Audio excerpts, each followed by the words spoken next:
Hello, everybody. Welcome to the regular business meeting for the District of Squamish for Tuesday, November 18th. Holland Squalin, Quis Tuktima, Tla Squamish Okmeo. As always, we're gathered to do our work today on the traditional and unceded territory of the Squamish Nation. Please be advised that this council meeting is being live streamed, recorded, and will be available to the public to view on the District of Squamish website following the meeting. If you have any concerns, please notify the corporate officer present at the meeting, which is Ms. Von Bludeau today. Could I have someone move? We have an amended agenda before us. You move the amended agenda, Councillor French, second by Councillor Hamilton. All in favor? Any opposed? Motion carries. Thank you. So we don't have any delegations or invited presentations today. Item 4 is unscheduled public attendance. If anyone has a matter that's emergent in nature and they feel it needs to be addressed by council before our next regular meeting, now would be your time to step forward.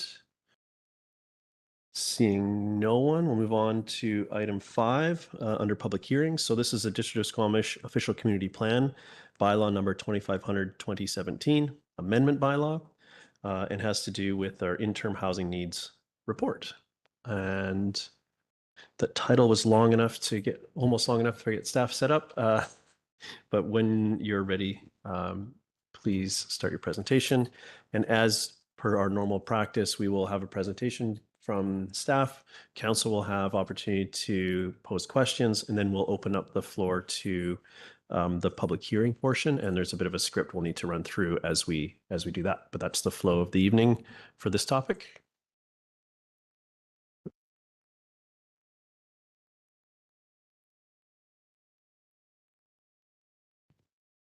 Good evening, Council, members of the community. My name is Sarah McJanet, Manager of Community Planning. My pronouns are she and her, and I'm with the Senior Director of Community Development, Jonas Felaniskis.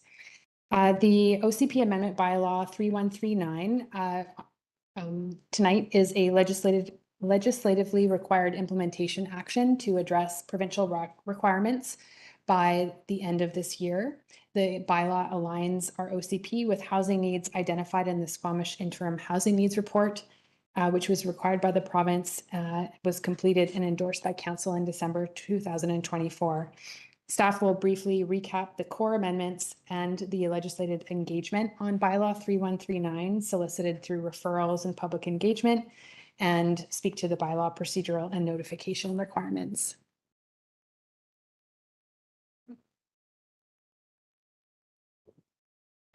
Apologies.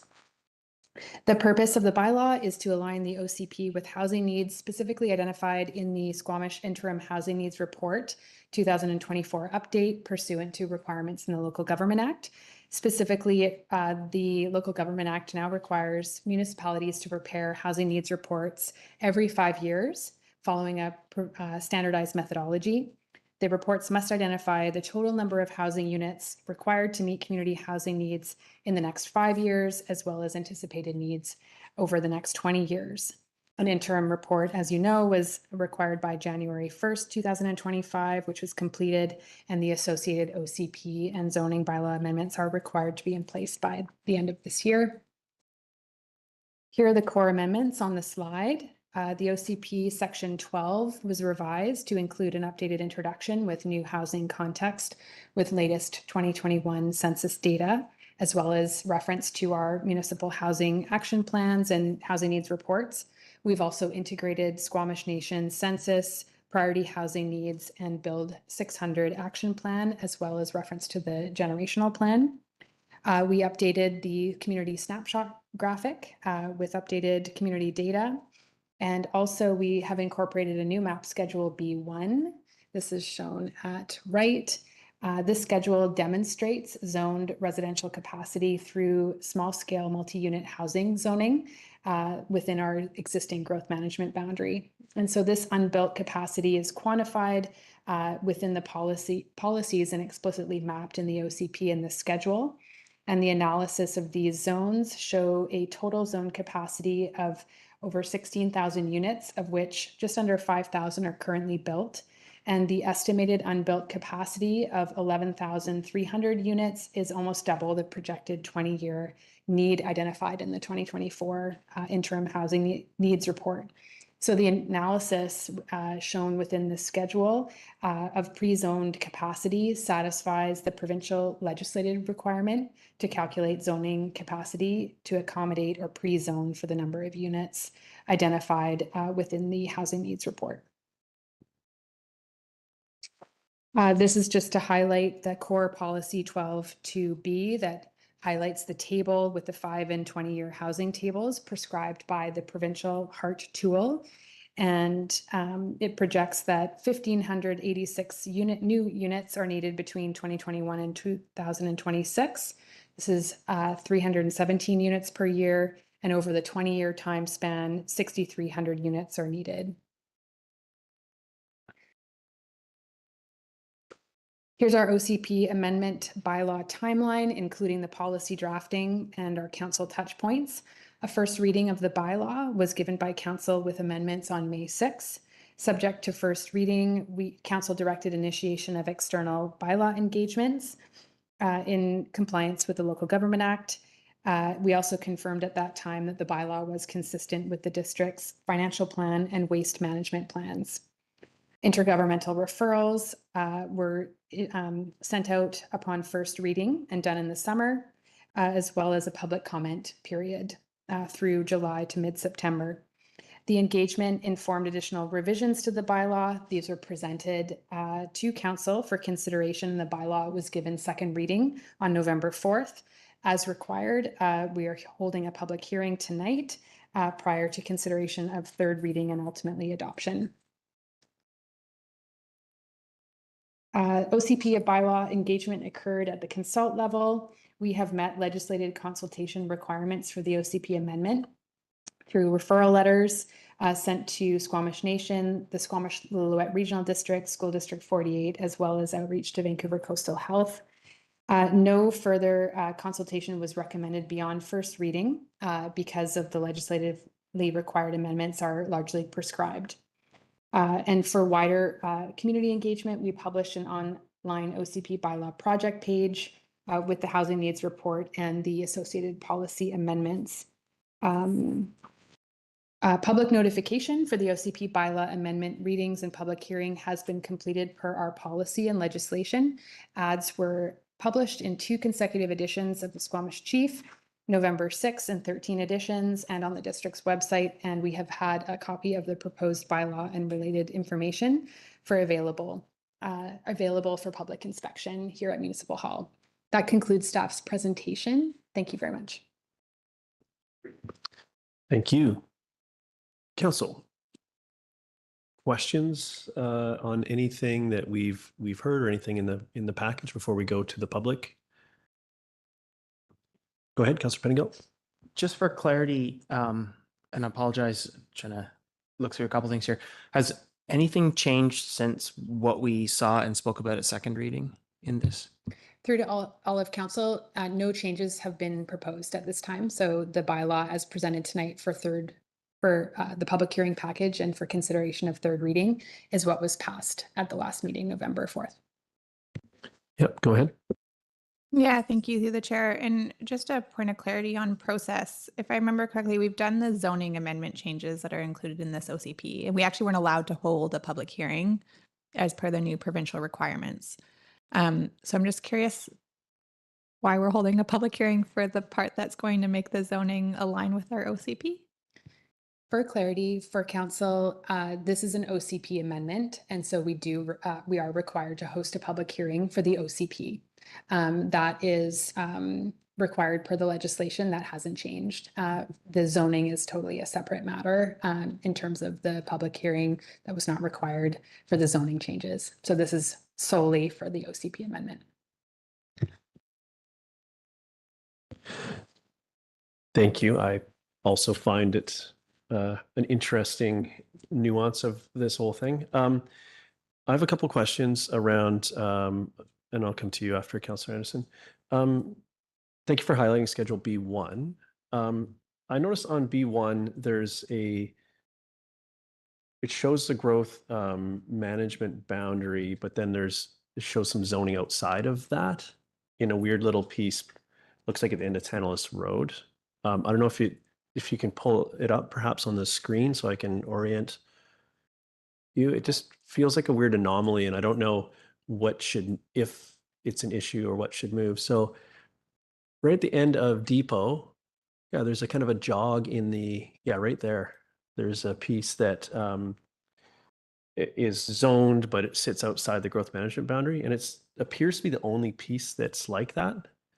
So I just want to make sure that's intentional, or if I don't know if something needs to be adjusted one way or the other. I think it's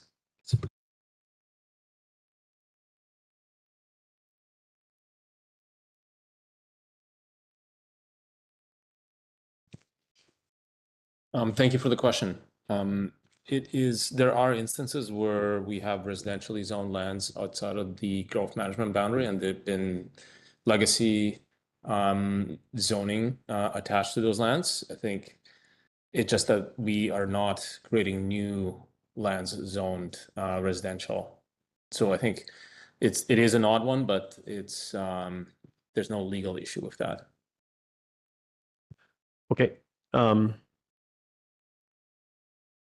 Okay, I think the other piece is really around this that R3 zoning in that area, so that same color.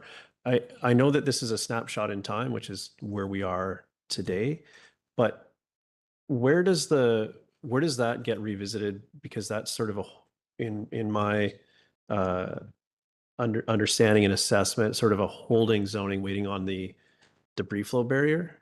So are you able to speak to what the process may be to revisit that zoning over time? Another great question. Thank you. So the debris flow barrier is, as council knows, is currently under construction. We do have OCP policy that directs us to create a development control policy for the Chikai fan lands once the debris flow barrier is in place. So that would be the next logical step for us, likely next year, is work on the policy that will lay out the groundwork for future zoning on those lands.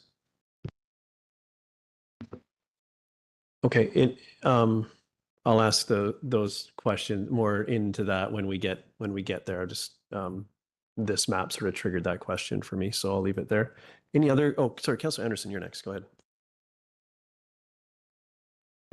Thank you. My question for staff is perhaps a broader one in nature, and it's about how we use the OCP document and how it exists as a high-level planning document. Ms. McJohn, you shared a table with us that is taken from our interim housing needs report update. That is table 12.1, which is now proposed to be included in the OCP. We also have reference to the Squamish Nation's housing needs assessment and specific numbers. My question is, have you given thought to or looked elsewhere at other examples of the issue of putting that kind of detail into an OCP document? Shouldn't it better live? It already lives in strategy documents that we update from time to time. Is it too much detail? It's a broad question, as I prefaced. Is that too much detail from an OCP document, or is it really what is expected of us today from the province in their expectations of us in producing documents or updating documents like this? Thank you. Thank you for the question. I think there's always a balancing act that's required in terms of policy work and ensuring that there's adequate detail and sufficient detail to provide direction and to specify what it is we're trying to accomplish. In the case of this specific policy and the table, we wanted to show strong alignment between the housing, what was the calculator and the housing needs produced through the HEART tool within the interim housing needs report. And so we want to just show a direct correlation and it made the most sense to us to just include that table in its entirety, and then to highlight the 6 components of housing need. So that table includes all 6 components of housing need that are part of the calculation. So we've provided that with the detail around. We didn't provide too much detail with the integration of the Squamish Nation housing priorities and actions and housing need. We kept that fairly high level. The detail, though, is of course within those housing needs reports, which are available to the community through our website and through the Squamish Nation website. So we will always go to those source documents for the detail as we're doing our work and collaborating with the community. Very good. Thank you. Thank you, Chair. Yeah, go ahead. So just on that point, then, if we have, in our case, in one of our documents, put specific numbers, but we're also referring to those documents, we change that document, the numbers are different there than what's in the OCP. Just like, what discretion does council have in terms of assessing something against the OCP, in terms of, do they pay attention to the document or what's written in the OCP? Through to all of council, with the knowledge that our housing needs reports will be updated and our assessments will be updated over time, we will always be playing a little bit of catch up in terms of incorporating those updated figures and numbers in our official community plan. But we will continue to do that, but we will always go again to the most updated housing needs reports and needs assessments in our work.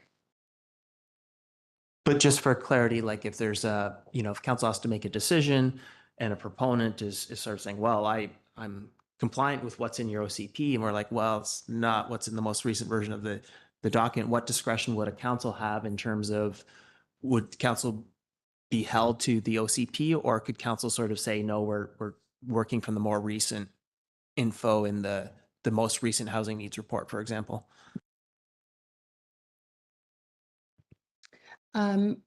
Our intention is to update the OCP with the new housing needs report information as it comes forward in a parallel way. So we're hoping that there's not like large gaps, but that is the intention. And also to keep in mind too that the policy and the housing needs that are identified are guidance for us to drive decisions for council. And we will be tracking the housing production over time as well. So we'll be working with that data with council. And so that will be something that we'll bring forward within our reports as well. Just on this point, so the report itself doesn't end up being an attachment to the OCP, it's just referenced, but isn't attached. That's where we're headed. The housing needs report itself is not formally attached as a schedule to the OCP. So the OCP, we will, as we've done in this amendment, we have taken core content from the housing needs report, embedded it in policy within the OCP, and then we have a series of schedules. And so the schedules to the OCP bylaw are area plans, neighborhood plans, and then our mapping schedules. And so we've held, that's sort of how we've kept the OCP over the years. As lean as it is, yeah. Yeah. Okay, no, that makes, yeah, thank you for that. Council, any other questions before I work towards starting the public hearing portion of this? Not seeing any other any hands. I have a bit of a script here. So this public hearing is being held pursuant to the Local Government Act requirements to allow the public to present and to provide submissions to council in respect to the District of Squamish Official Community Plan, Bylaw number 2500-2017, Amendment Bylaw for the Interim Housing Needs Report, number 3139-2025. Everyone present will be given a reasonable opportunity to be heard. We want to ensure that no one is discouraged or prevented from making their views known, whether speaking in favor or against the proposed amendments. Therefore, I ask that the members of the public maintain order and quiet during the hearing. Please do not applaud or interrupt any speech or action of members of council or any other person addressing council. Please ensure that your remarks are relevant to the matters contained in the proposed bylaw. This is not an opportunity for members of the public to have their questions answered by staff or by council.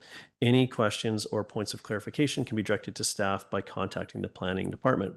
Council is here to listen, and we will not debate the merits of the proposed bylaw with the public or each other during the hearing. Members of council may ask clarifying questions following presentations. Please note this public hearing is being recorded and web streamed live, and the recording will be posted on the district's website.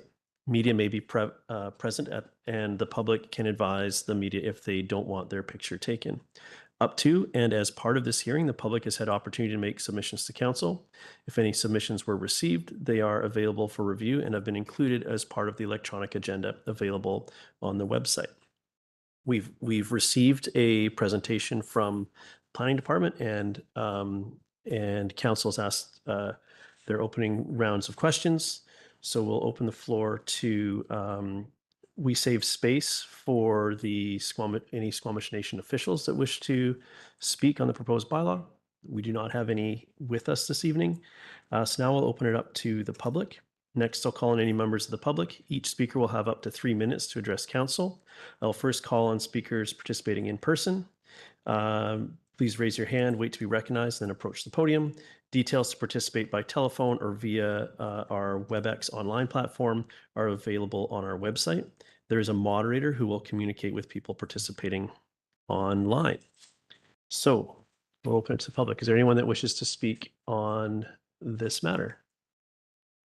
There's seeing no hands in the room. I'm going to go to our online moderator.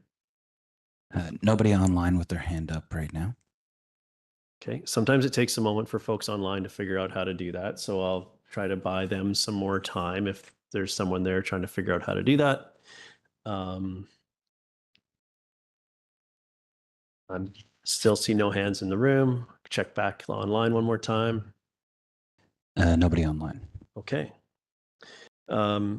So if there are no further speakers, I'll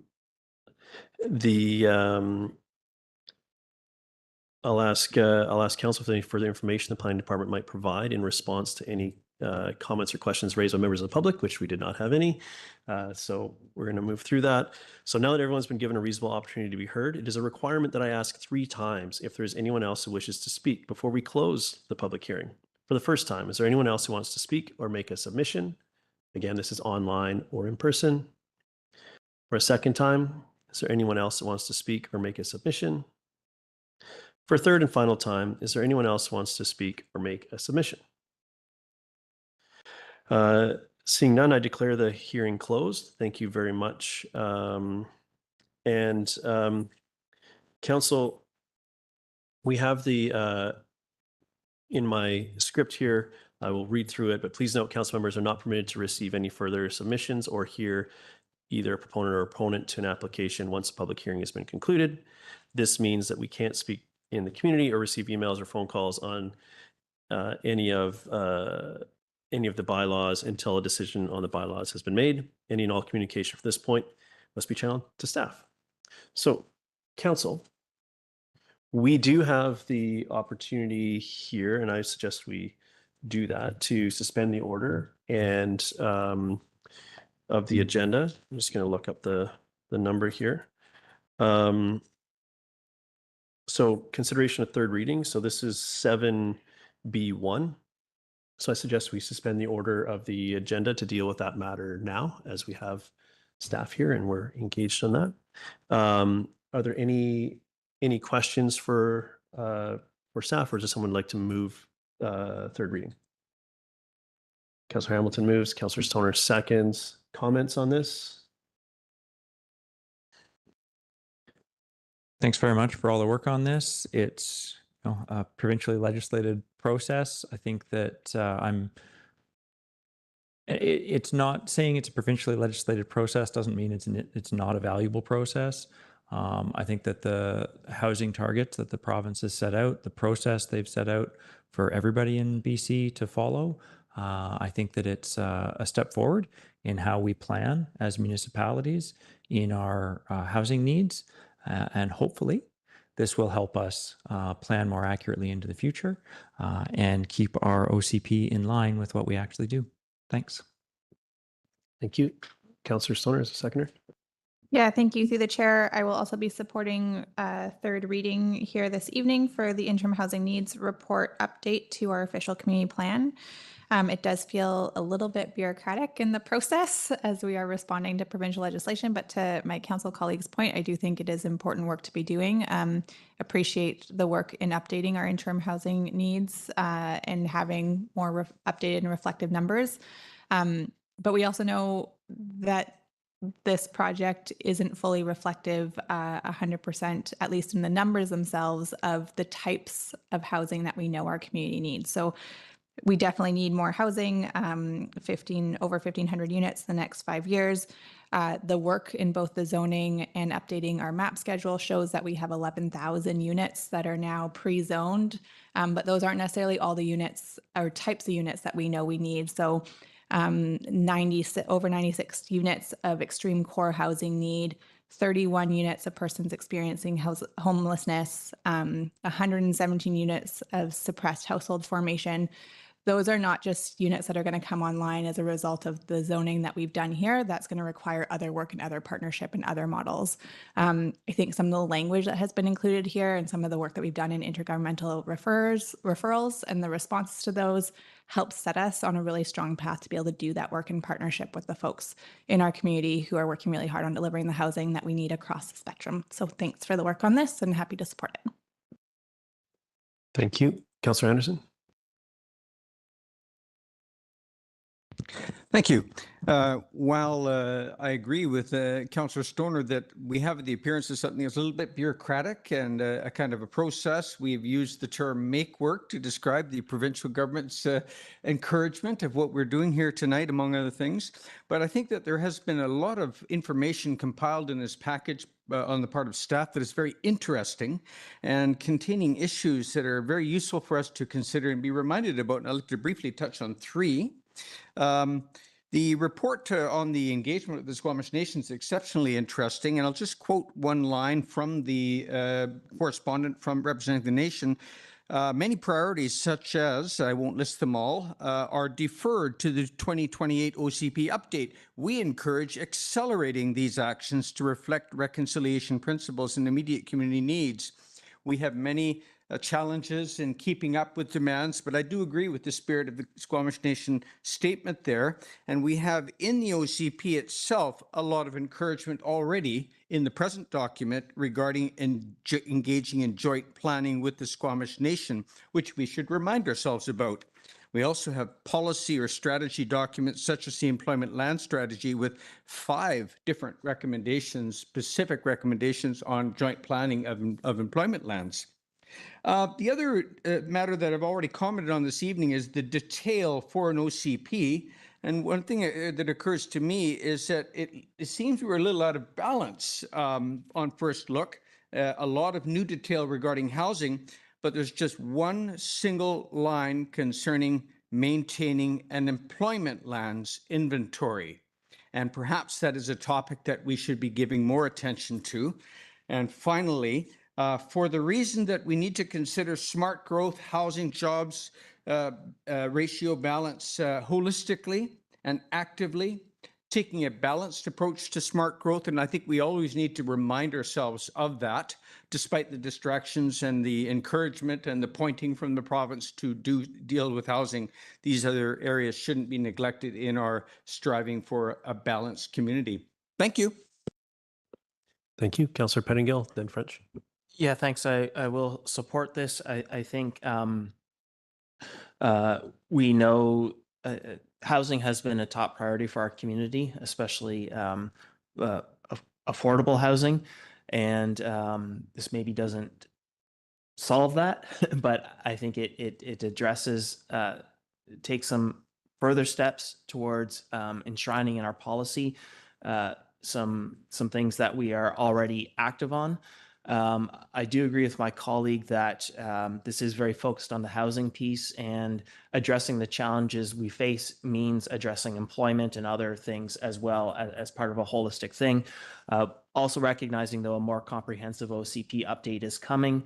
And I think overall, our existing policy around some of those employment and wellness and well-being, other things, that policy is strong enough that I'm okay with the focus on housing here, and knowing that we're coming to an OCP, full OCP update soon. I can live with what we have here and appreciate the improvement in some of the housing policy. I will also say that, I'm really optimistic and pleased to see the amount of engagement and desire for further engagement from Squamish Nation. We're, with our MOU and so on, embarking on some hopefully new ways of working, and seeing that eagerness from all sides to do more faster, I think is a really encouraging thing. And I look forward to the process with Squamish Nation and our next wholesome OCP update. Thank you. Thank you. Councillor French. Thanks, Mayor Herford. And I'm speaking in support of the motion. Echoing some of my colleagues' comments, I too hope that the province is very happy with this work that we've done for them at their command.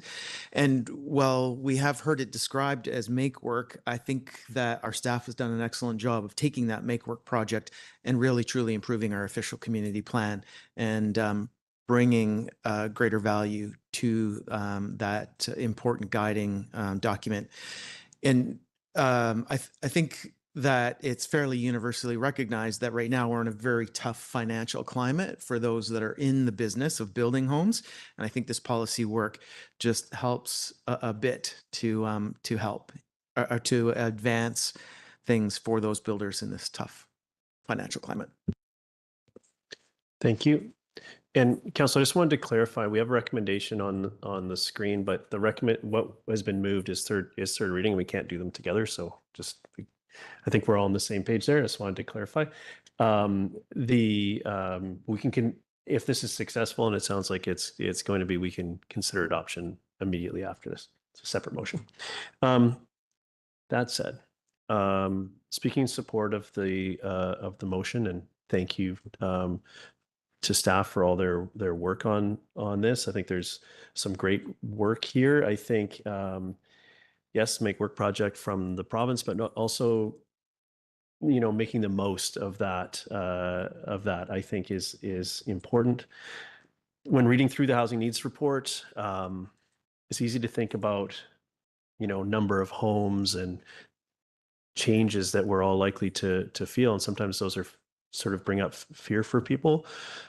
The housing needs, it really it's a way of expressing the needs of individual people in the community that have needs today in the housing file. And I think it's important that we don't lose sight of that as we work on these planning exercises. And we do have some acute needs in the community today, and they will not be addressed in a fulsome way without action such as this. And so I'm happy to support this and see this move forward.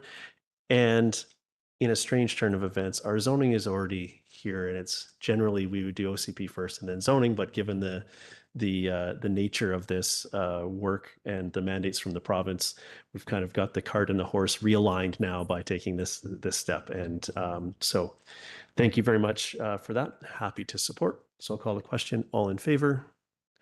Motion carries. And Council, I will suggest that we continue to suspend the order of the agenda and move on to 7C1, which is adoption of same bylaw, moved by Councillor French, second by Councillor Hamilton. You're welcome to speak if anyone wants to. We did just do this. Not seeing any, I'll call the question. All in favor? Motion carries unanimously. Thank you very much. And thank you, Council, for the freedom to move through the agenda here. So we will now move on to item 6, which is the consent agenda. Is there anyone who'd like to pull anything in the consent agenda? Councillor Hamilton or Councillor Anderson, sorry. Mayor Herford, I wish to pull item D1, tree management bylaw related work plan. Thank you. Okay, we'll deal with that at the appropriate time. Go ahead. I'd like to pull 6B1 from the Minister of Children and Family Development, please. Great, thank you. Anything else? So with those removed, would anyone like to move the remainder of the consent agenda? Councillor Stoner, second by Councillor French. All in favor? Motion carries unanimously. Thank you. So we'll deal with those items that were pulled at the appropriate time. So now we're on to 7A1, which is consideration of first, second, and third reading for District of Squamish zoning bylaw number 2200-2011 amendment bylaw. This is for 1001 Finch building number 2 and is bylaw number 3043-2024. I will turn it over to staff to introduce themselves on the topic when you're ready.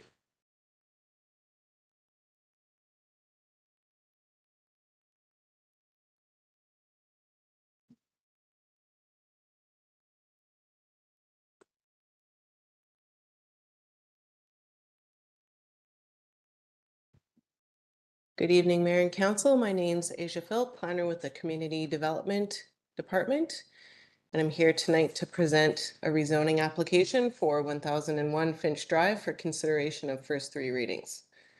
The application is requesting replacement of the employment space in the 2nd, 3rd, and 4th stories of Building 2 with market rental housing units, and the ground floor would remain as employment space.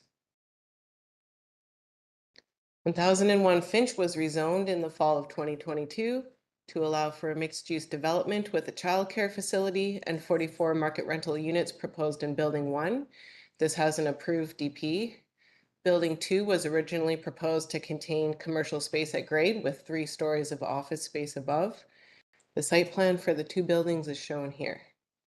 The developer has applied to rezone the upper floors of Building 2 to allow for approximately 30 market rental units, stating that the project is no longer financially viable with the office component, given the decline in office space demand that has occurred post-pandemic. Staff previously hosted a discussion this past September with Committee of the Whole to present a snapshot of office space supply that's in our development pipeline and to get Council's feedback on the unbuilt office projects. 1001 Finch is the first application to be brought forward for Council's decision following this discussion. So tonight, Council is considering Bylaw 3043, which proposes to make changes to the existing CD79 zone to allow for the upper 3 stories of the 2nd building to be developed for market rental housing. The residential floor area ratio is proposed to be increased, and the requirement for employment space percentage is decreased. A condition that restricts the residential units to rental tenure is proposed to be expanded to apply to both Building 1 and Building 2. And the floor plans for the revised Building 2 are shown on the screen here. The land development agreement that secured the applicant's community amenity contribution from the original rezoning also needs to be updated to align with the proposed changes. The market rental housing agreement section is proposed to be updated to capture that all of the residential units be purpose-built market rental housing units. And the employment space requirement is reduced from 50% to 22% of the gross floor area. The images on the slides are examples of recent mixed-use developments that have hit similar percentages of employment space. Mountain Village's 22% employment space, and Lizzie Bay on 3rd Avenue is 19% employment space. So this rezoning presents a trade-off between office space and market rental housing. Staff recommend consideration of this bylaw, one, because it decreases from 50% to 22%, because the decrease in employment space is in line with the amount of employment space that we've been seeing in recent mixed-use developments. The loss of the office space in this development will not impact the district's ability to meet projected demand for future office space. And this is shown in the graph of supply and demand here. In conversation with stakeholders, staff heard from local commercial realtors that the preferred location for office buildings is in the district's 2 commercial centers, downtown Squamish and Garibaldi Village. These locations are better served by transit, and they provide walkable services and amenities that meet office workers' daily needs. So the trade-off of office space for rental housing at 1001 Finch will improve the constructability of this project to support the delivery of the approximately 30 market rental housing units, which would be on top of the 44 rental units that have already been proposed in Building 1, plus 100 spaces for childcare, as well as the in-kind public amenities that were secured through the original rezoning. These include 2 publicly accessible parks with a trail connecting them, as well as a crosswalk across Loggers Lane to connect the Finch area residents to the corridor trail. The developer has indicated that they cannot proceed to construction under the existing zoning. To inform the community per policy, the project was posted to the district's development review map. A development sign was posted on the site. 2 public comments have been received, and no project information meeting was held. In accordance with provincial housing legislation, we are prohibited from holding a public hearing for this rezoning application as it is primarily a residential development proposal. So the proposed rezoning is aligned with the official community plan and the strategic plan policies that are focused on improving housing affordability and attainability, as well as supporting provision of quality, affordable childcare. It's also aligned with applicable Loggers East neighborhood plan policies. So given alignment with district policy and the rationale outlined in the presentation and in the staff report, staff recommend that zoning bylaw, amendment bylaw number 3043 be given first, second, and third reading, and that council authorize execution of the 1001 Finch Drive Land Development Agreement amendments. And with that, I'll pass it back to the mayor for questions and comments. Thank you. Thank you very much for the presentation. Council, questions? Go ahead, Councillor Stoner. Yeah, thank you. Through the chair. I'll begin with just a process question similarly in terms of waiving the public hearing. I appreciate what is presented as predominantly residential, but I am curious about the alignment with the OCP, given that this doesn't actually fall in line with the policies of the Loggers East neighborhood plan that would require a minimum of 40% employment space for the mixed use development areas. So through the chair, I would say that the project aligns in some areas of our official community plan, and as well as the Loggers East neighborhood plan. The language in the plan was updated to reflect that we want to strive to hit that 40 to 50% employment space target, but that it is not a requirement of the development to proceed.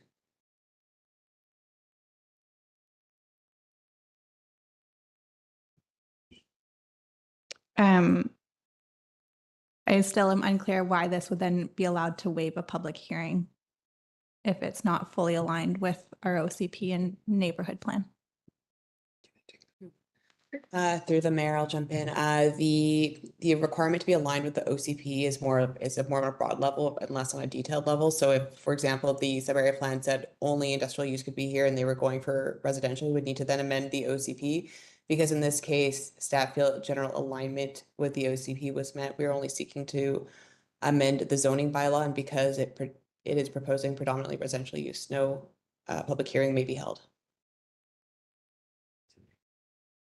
Sorry, item 6 in the 5.4 policy for mixed use developments in Loggers East explicitly says buildings may range from 2 to 4 stories. Residential use in mixed use developments shall comprise no more than 40% of the total gross floor area of any development, which may be increased to 50% if residential units are purpose-built rental housing. Through the chair, we may not have consolidated, but there was a previous amendment to the Loggers East neighborhood plan that was brought in late spring of this year that changed that language so that it no longer reads as shall and is meant to be more of a target. Okay, I will find the consolidated version. My other questions are around the existing development permit for the first phase. Why has that not proceeded at this time? That came in April in 2025. And it was specifically requested as one of the 2 buildings. And the sense that I get in this presentation is it can't go forward without this rezoning, but the development permit is for one explicit building. So why is that being held up? Through the chair, that's been driven by the developers' statements the developer applied only for the first building for the development permit, and that's what staff processed. And at the same time, they applied for the rezoning of building 2, and staff were unable to process them combined, because we wanted to do the legwork of bringing that more holistic conversation around what is the snapshot across town before we considered the individual application. Okay. Appreciate that context. And then finally, you presented some other examples of mixed use development buildings that have come in at a lower employment percentage rate. But were there other amenities that were provided in those buildings? So for example, Mountain Village was a much larger development. I know had a lot of affordable housing in it. It seems like there isn't very much trade-off there isn't much being given in this trade-off other than the market rental. And so I'm just curious, in those comparables, is that kind of a similar package that we would experience in a rezoning? That's a really good question. I don't have a specific answer. This one is tough because we considered and processed it back in 2022. And so it's been a few years since we've seen, like, there's just been a lot of changes to our policies around CACs and what we negotiate. And I think it still continues to be a shifting bar related to what our current priorities are. Yeah, through the mayor, I would add, to Asia's point, to Syl's point, the Lizzie Bay development again was negotiated well back in the day. The 2017, I believe the rezoning was finished when the development came forward. So it is a different context, and same with Mountain Village. It's a much larger site. For the scale of the site, we feel that it is in alignment with our policies generally. Thank you for that, Council. Other questions? I'm not. Councilor Pettigill, go ahead. Sorry, yeah, I'm trying to find the updated Loggers East to see exactly what that says. But I guess I heard the sort of comment about what some of the real estate folks are saying about preferring office space in one of the two centers, because then once you're at work, it's more walkable to the services while you're at work. But my understanding of, I think what I've been advocating for and what I see in our OCP is the idea is that you don't have to drive to work so then you can walk around once you're at work. It's that you can walk or bike to work in the first place. And so as we remove employment, how are we sort of addressing that piece of it in terms of ensuring that, you know, work is, or whatever you need to do, work included is, you know, you don't need a car to get there.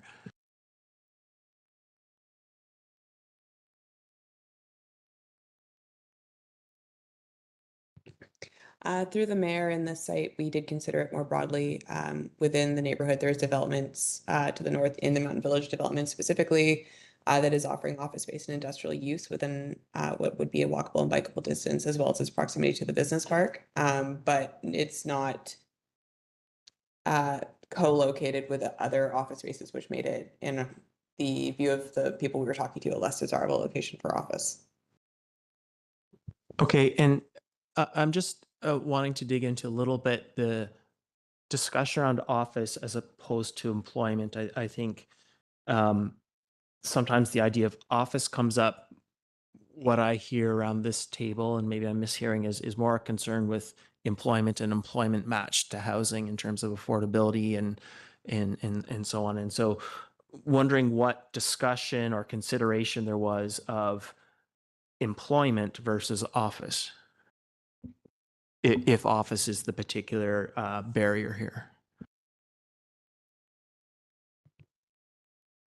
Through the chair, this application has really been developer driven, and employment space compared to office space on the upper floors of a building is challenging.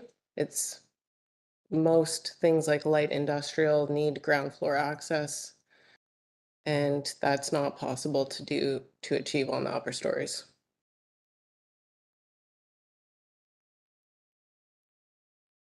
So I believe there's some other, well, we're hearing, I mean, I guess in my mind, it seems there's a short-term economic impetus to do less office.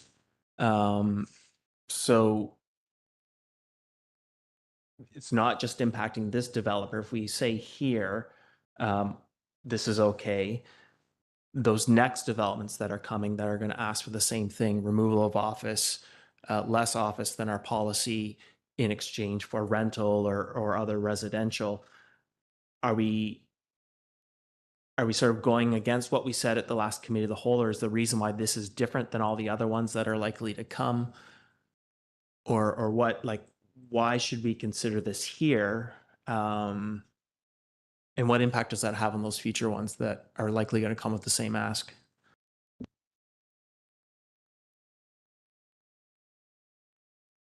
I'll start.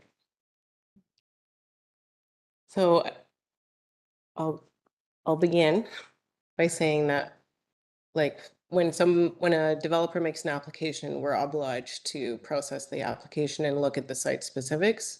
So I think that's the approach that the staff took in this situation, is really looking at the Loggers East neighborhood and the location in respect to the layout of town and where office might be best located in combination with what we know is coming in the pipeline.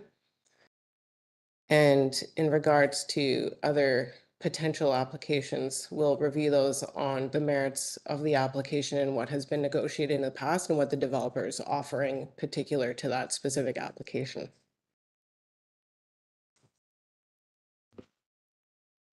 I'll let you mull on that for a moment. We can come back around if needed. I have Councillor Hamilton next on the speakers list. Thanks very much. This is similar to Councillor Pettingill's question. When I look at Schedule A of our Loggers East neighborhood plan, this property appears to be about 20% of the mixed-use development space in the plan. It's 1 out of 5 properties of roughly the same size. Does this employment, the office space burden, then need to be borne by the other properties? Or are we reducing the amount of office space that we expect overall in the Loggers East plan?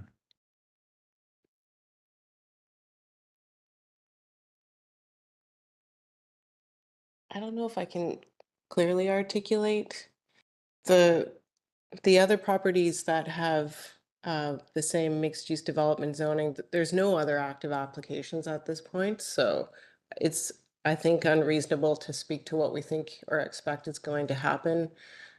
It's all developer owner driven, and so yeah, it's just challenging to be able to answer your question directly without knowing what those future owners are contemplating. Go ahead, Mr. Vilnius. Thank you. Just want to add to this discussion on office space and the Loggers East neighborhood plan.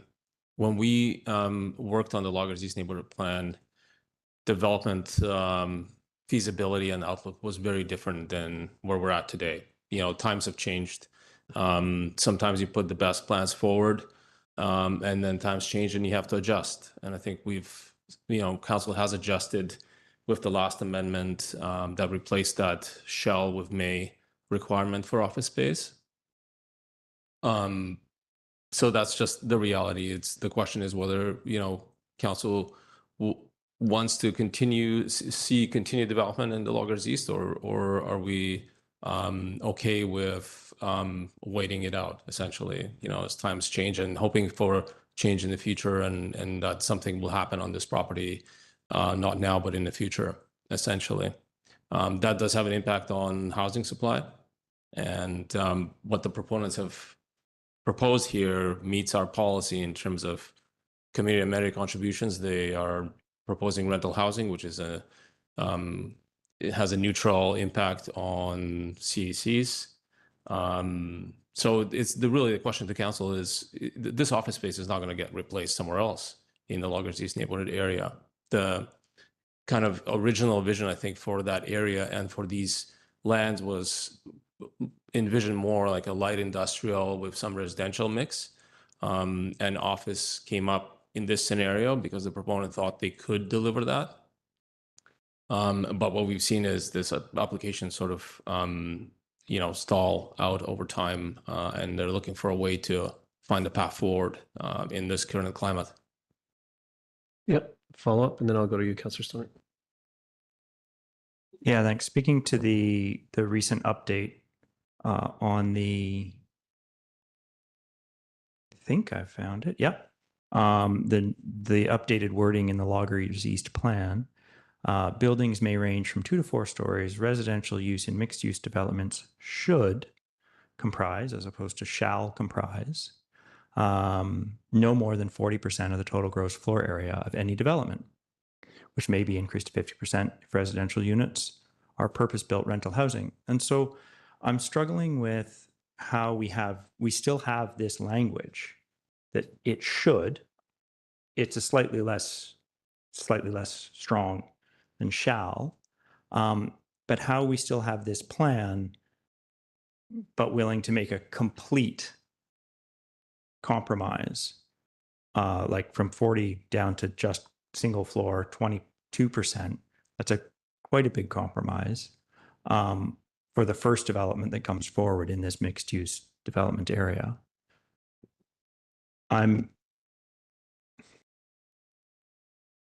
It's not a question.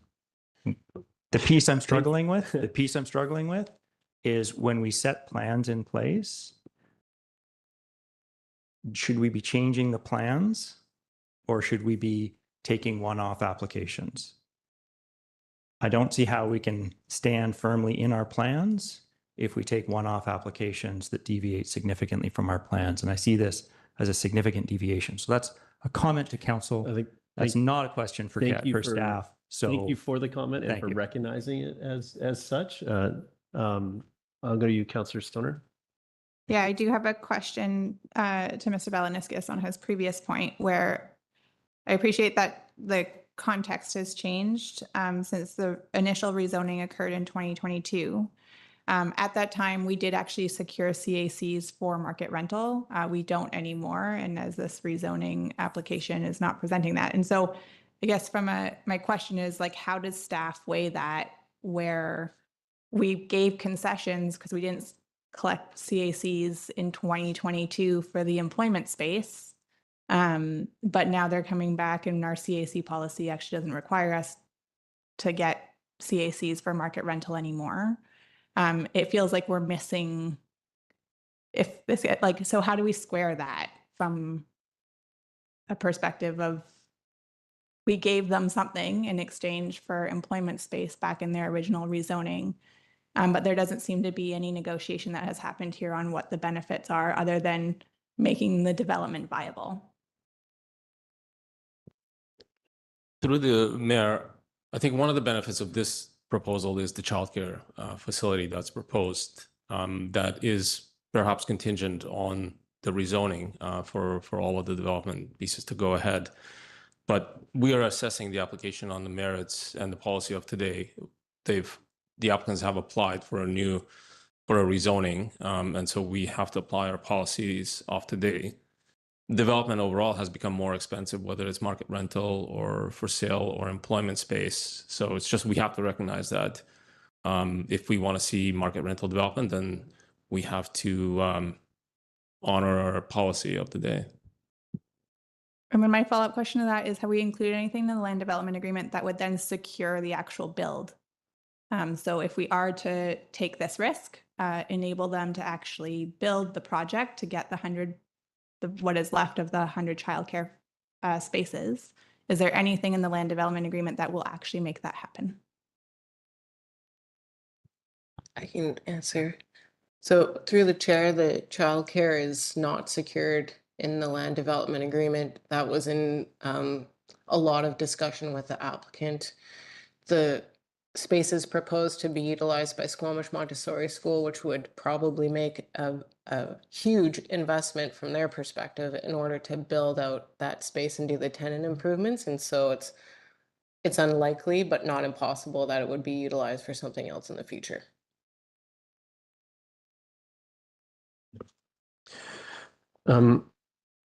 Council, other questions before I go back around? I have something that jumped out at me here. It might just be a minor detail. I think I think I know the answer. It feels like a legacy detail. On page 54 of our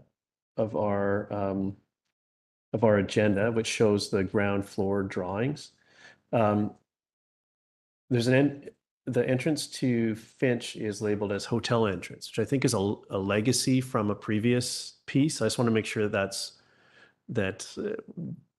is what that is. Correct.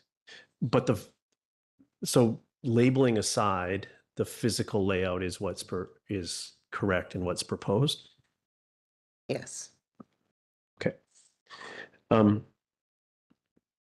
I think okay, I'm going to go back around before I realize that I have thoughts, not questions on this. Councilor Pettingill. Yeah, as I recall, the last time this came through, I had some issues that we didn't secure a no gas covenant for all uses on the site. And, since that time, that has become a fairly standard practice in these. Has there been discussion or agreement to such a no gas covenant? Through the chair, nope, that was not discussed with the applicant. Okay. And then just on the similar line, that we've been talking about, I don't recall in the Loggers East discussions sort of viability being a piece of this. Is sort of our 20-year vision of what we wanted to see. I think understanding that there are economic ups and downs, and it may be easier or harder at times to realize some of these specific things. So now there seems to be a lot of focus on, in the short term, with these sort of presumably, hopefully shorter term economic reality of making these projects viable. What is driving our sort of focus on that piece as opposed to this is our 20-year plan and we should hold to that 20-year plan? And understanding there's certain patches where it may be a little more difficult to see progress than others.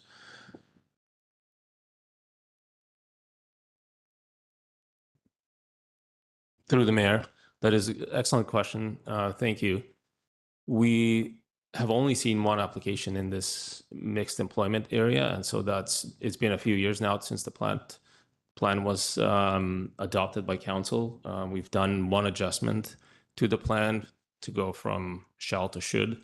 And I think it is a bit of a concern that we're not seeing applications coming in through the door in this area. It indicates that there may be an issue with the current climate and our policies in that area.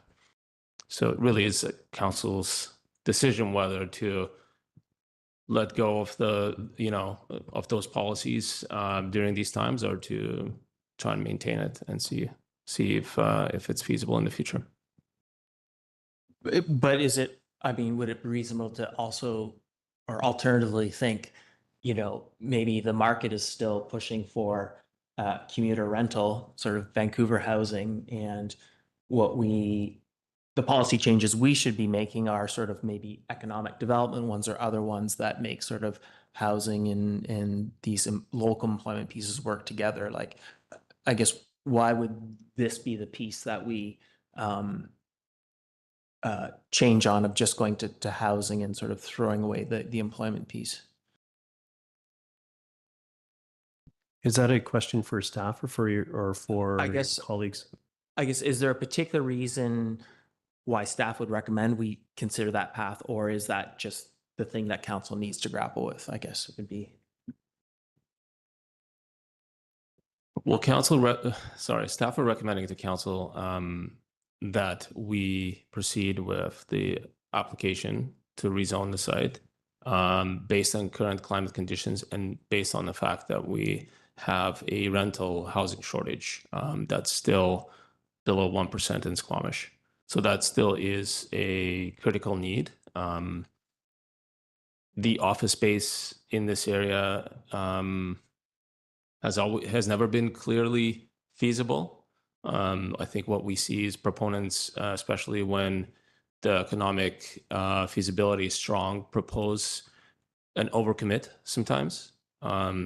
This wouldn't be the first application in this area that has overcommitted, in our opinion, and are not able to proceed at DP level and require changes. Council, we have other applications in queue that are coming up in the Loggers East neighborhood that will be asking for adjustments because they can't make it work in this economic climate. But this is a question for council in terms of how to proceed with this application. Okay, just to my council colleagues, I want to make sure that we seem to be getting rephrasing many questions and getting this similar answer back. So that to me signals that the conversation is likely for us at this point. But if there are any additional questions for staff, hopefully in a different line of questioning, go ahead, Ish, do what you can do, but please It's a direct recognize the question. pieces that are for your colleagues versus for staff. Thank you. It's a direct question. Is there currently a staff plan to review and bring back the Loggers East neighborhood plan, given that it is not proven to be economically viable up till now? We don't currently have it in our work plan to review. We've got other neighborhoods, existing neighborhoods that require neighborhood planning attention, and we have a schedule. And this is a relatively new plan. So we might be able to do small adjustments over time, but it just hasn't been an area of focus. Thank you for that. Councillor Stoner? Thank you, through the chair. Can staff just remind me what the allowable uses are in this zone? We often talk about office space, but I believe there's other allowable uses that would fall under employment. I just can't seem to find them at the moment. Can you give us a minute to pull up the zone? Thank you. CD 79. Thanks. While we're doing that, I just wanted to point out that Councillor Greenlaw has joined online. And let's use this opportunity to buy staff some time to answer this question, just to do an audio check with you, Councillor Greenlaw.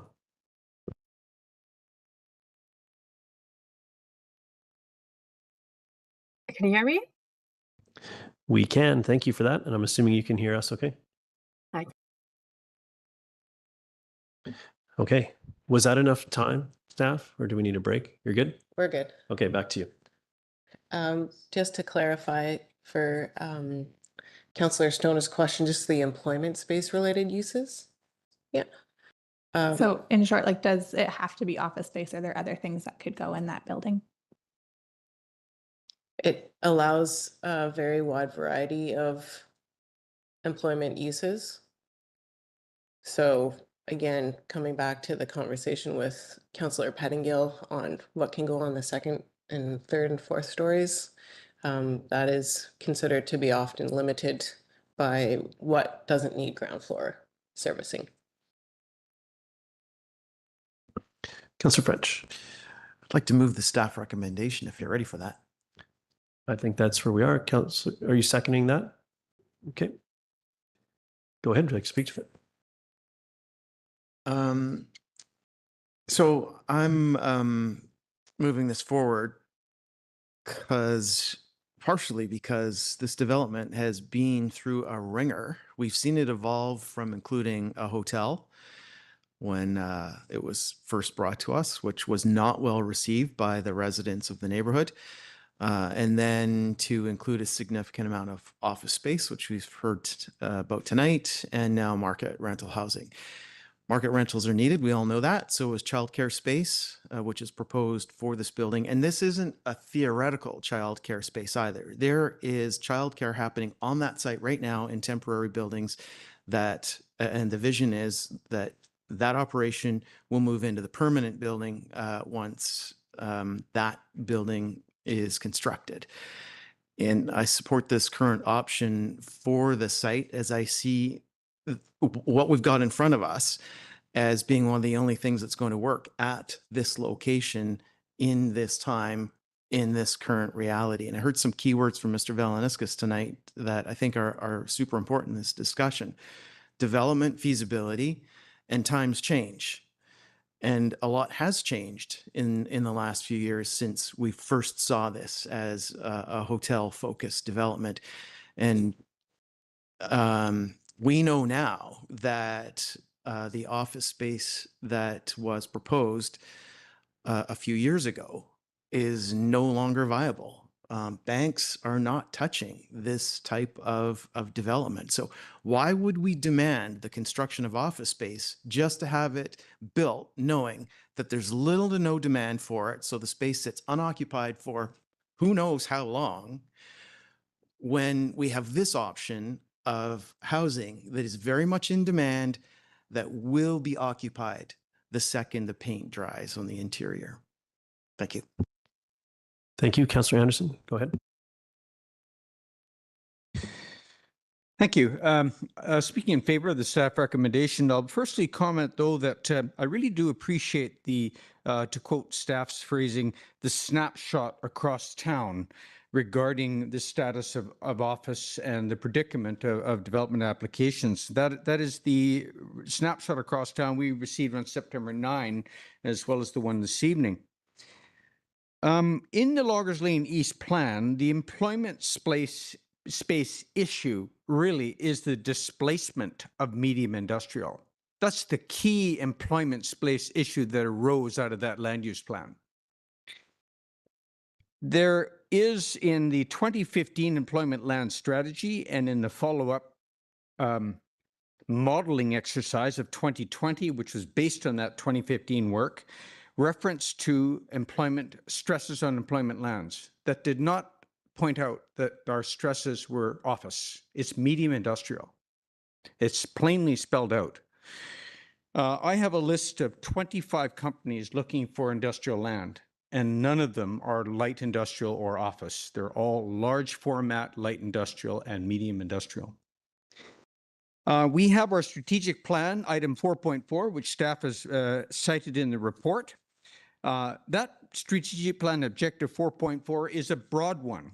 It is a capital O objective. And we needn't get hung up on the tactics. That's what we are hung up on. But we need to look at in a broad perspective at the tactics needed to realize that objective and where we're sitting in here relative to that. And I do not see a risk for that objective in the proposal that staff have before us. We need to revisit that objective elsewhere. With respect to a revisioning of the Loggers Lane East, we've been here before in Paco Road. Paco Road sat moribund with no investment in no upgrade of buildings or premises, businesses not really knowing what to do because really the community hadn't made up its mind, the district hadn't made up its mind. And since we've revised and updated and kind of revisited reality for Paco Road, we've seen all kinds of investment there and new jobs and that kind of thing. So it's just another example of revisiting our vision and revisiting reality. And in that case, it ties into a mud zone type of vision, which we had for there that wasn't going to work. We do need to continue to look at the mud zone vision, the mixed use development concept, but let's keep it in focus and watch what's going on in the wider region. Let's see what's being written about and discussed about elsewhere, because there's lots of writing and discussion about mud zones throughout the Lower Mainland.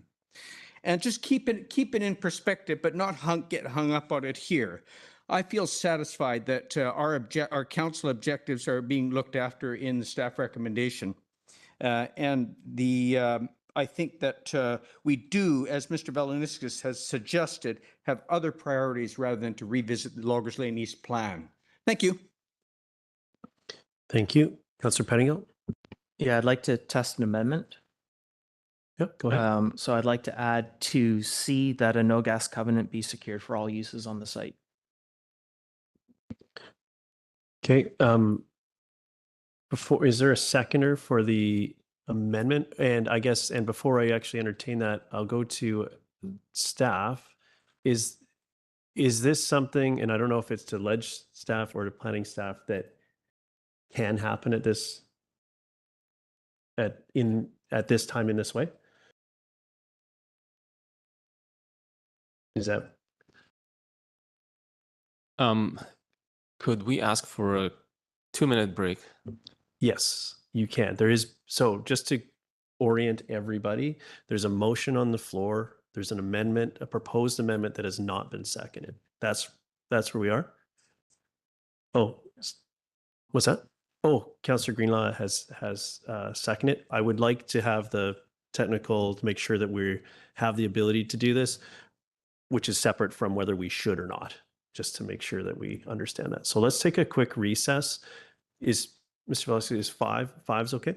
Okay, so we're going to take a 5-minute recess and we'll reconvene. And if council can stay in, if a quorum of council can stay in the room, that would be helpful.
Back up.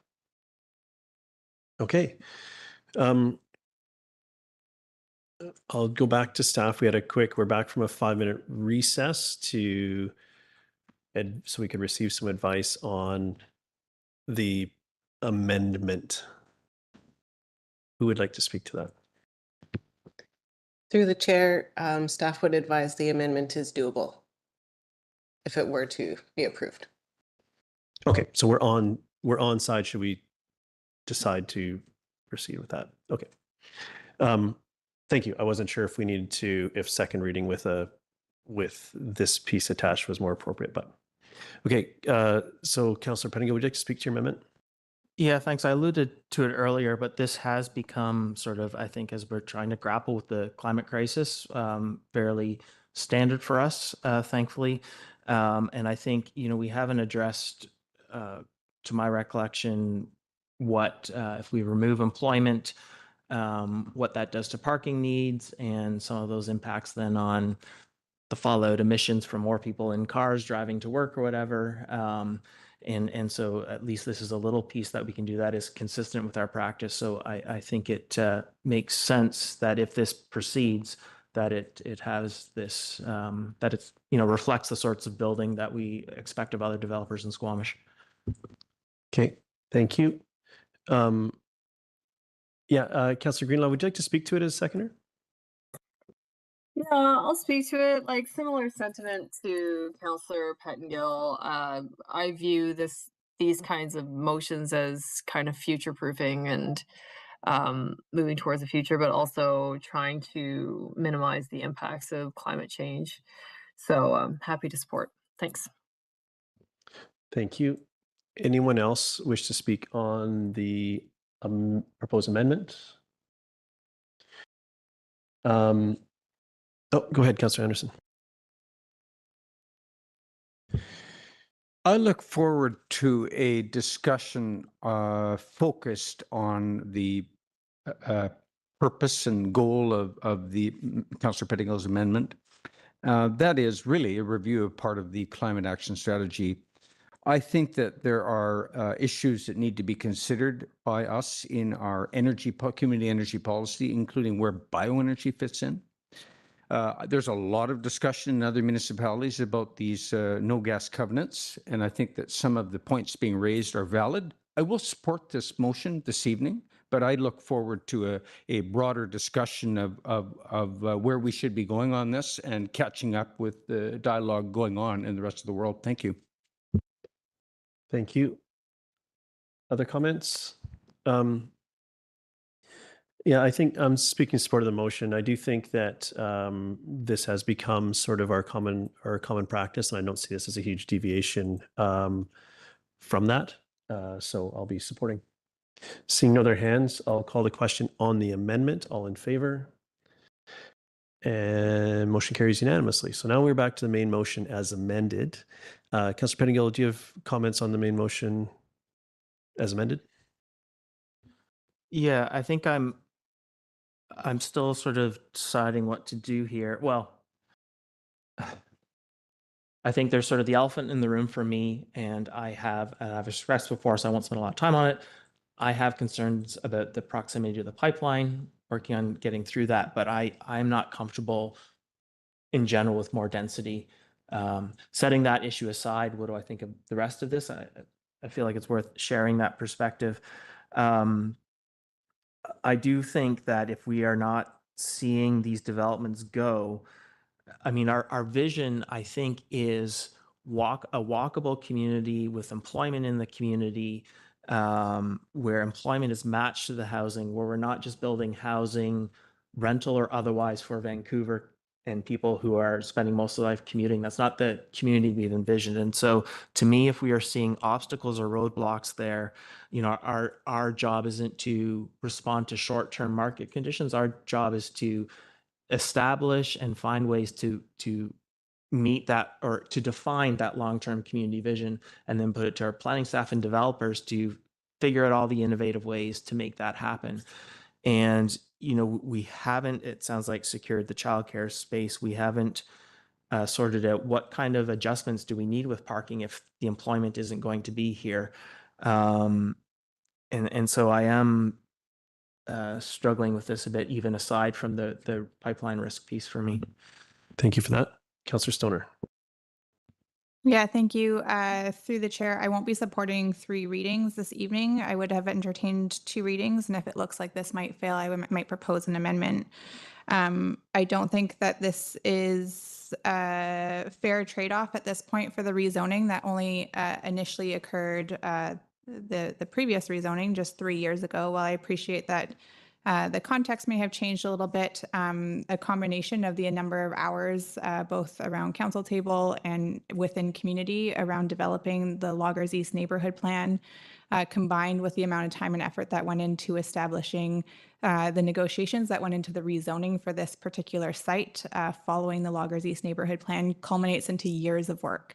Part of that really focused on the importance of the mixed-use developments and provide some really strong policy on what the vision was that all the community was able to get behind, the employment lands component, the neighborhood amenities, and the housing mix. I appreciate that some of the trade-offs here presented provide some of the additional options around tenure type and rental housing, which we know are really high needs in our community, as well as the childcare space, and that is not fallen short on me on the importance of that.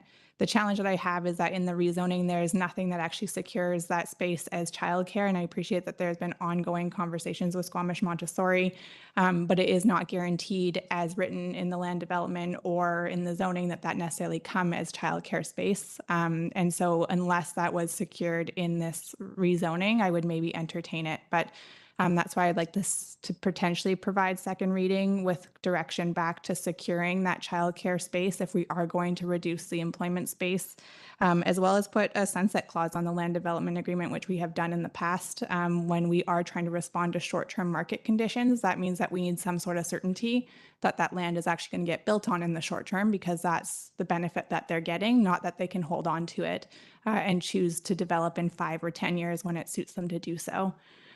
So I would entertain somewhere in the middle, but I will definitely not be supporting 3 readings this evening. Thank you. Go ahead, Councillor Hamilton. Yeah, thanks very much. In a response to council colleagues' comment, why wouldn't we make this change when we know the units will sell before the paint dries on the wall? Our role in government, the way I see our role as in local government, is to be setting forward visions and plans and regulations for the market to play in, for the market to manage. We don't play in the market. We can't constantly react to what the market demand is, because then we can't execute a vision.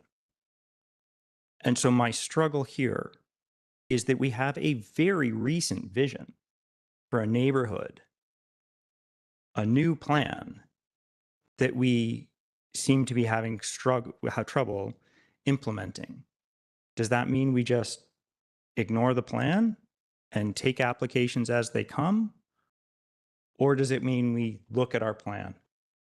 If the plan is unviable, then we have to make another long-term plan. The piece I'm struggling with here is, how do we throw away a plan so quickly, so early, because there's an economic downturn in office space? So I think at this point, I would be willing to support second reading, but third reading is a little too far for me, and it has very little to do with this application itself. It's our deviation from a very recently inked plan that I'm struggling with. Thank you for that. Councillor Greenlaw, would you like to speak on this?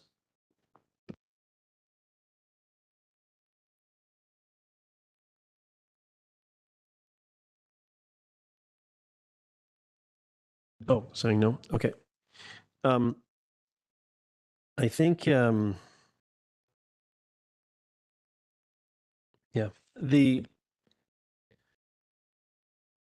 I understand the concerns of council, and I share the concerns around the achieving the objective of recent planning exercises, relatively recent planning exercises. And my preference is almost always that the high-level planning documents get changed first, and then the pieces come in that support that. I do think that in a very practical sense, landowners can apply at any time in that cycle and bring something forward for our consideration, which is what has happened here. So we do need to compare it against the plan. What was approved is initially we're hearing will not be built. There were some comments around it being built and sitting empty. It's just that's not how this would play out. It would just not be built. So we have so what we're seeing here now is a proposal for what can be built under the current conditions, what can be built in whatever the version of today is in the timescales of development. So I think that it is important that we keep track of the of employment space broadly in the community. The objective that was stated from our strategic plan was a net increase of employment space. When I think about where we started with this, as far as what was actually before the rezoning, this is an increase of employment space in the area from what was built there. I do think that we have a well-documented need for the rental housing. Earlier today, we provided readings and adoption of our housing needs amendment to the official community plan. And for that basis, I'm speaking in support of this amendment. This is something that can happen in short order. If there wasn't an intent for it to happen in short order, I don't think that we'd be here having this discussion, seeing as there was a relatively recent rezoning in place. So where that leaves us is I haven't heard definitive comments from some members of council, and I'm hesitant I feel like we're on the verge of this potentially failing so I want to clarify that that's the intent of folks that have spoken and intend to vote against, or if we need to amend the motion to, if 3 readings is too far. Councillor Stoner? I'd like to propose an amendment that we provide first and second reading with the following direction back to staff for consideration of securing childcare space in Building 1, including a sunset clause on the land development agreement, and increasing the secured number of 3-bedroom units in the market rentals. But seconded, I'll speak to it. Is there a are you seconding that? Councillor Greenlaw? Yep. So Councillor Greenlaw is seconding that.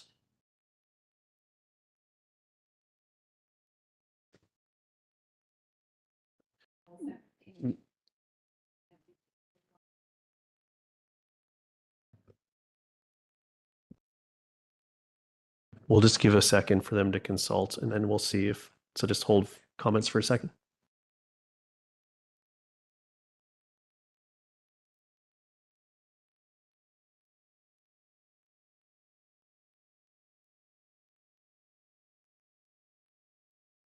I think before we go into comments on this, I would have a similar question to the last amendment that was proposed, which I'm assuming is what the conversation is happening here.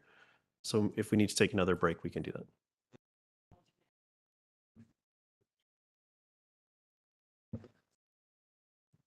Okay, so would you?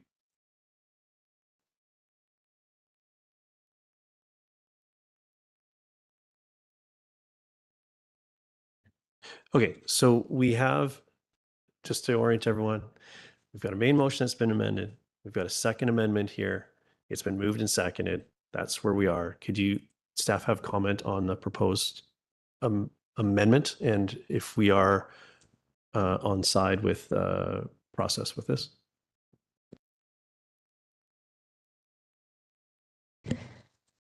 We can make this on side, but it is a fairly large amendment. So what I'm hearing is that Councillor Stoner is proposing an amendment to consider first and second reading as amended, or with the following items be added prior to consideration of third reading. And then there'll be a colon, and there'll be point 1, 2, and 3. And then the second portion of this amendment will have to include and that you strike bullet point 2 from the main motion for consideration at third reading. So that's the council authorized the mayor and corporate officer to execute amendments to the land development agreement. That consideration would come back at third reading. Councillor Stoner, I'm going to assume that was your intent of your motion to. Oh, I'm getting shakes. Oh, hold on.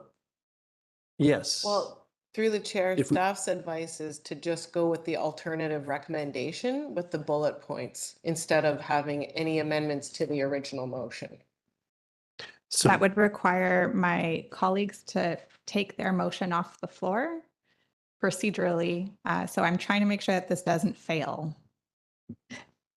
That's what we're getting to with a larger amendment. It's about the language that gets incorporated into the proposed amendment. Okay. It will be reflective of the content in the alternate recommendation, though. okay. Okay. So, Councillor Stoner, just before I go to, I'm going to first clarify what the proposed amendment is. The proposed amendment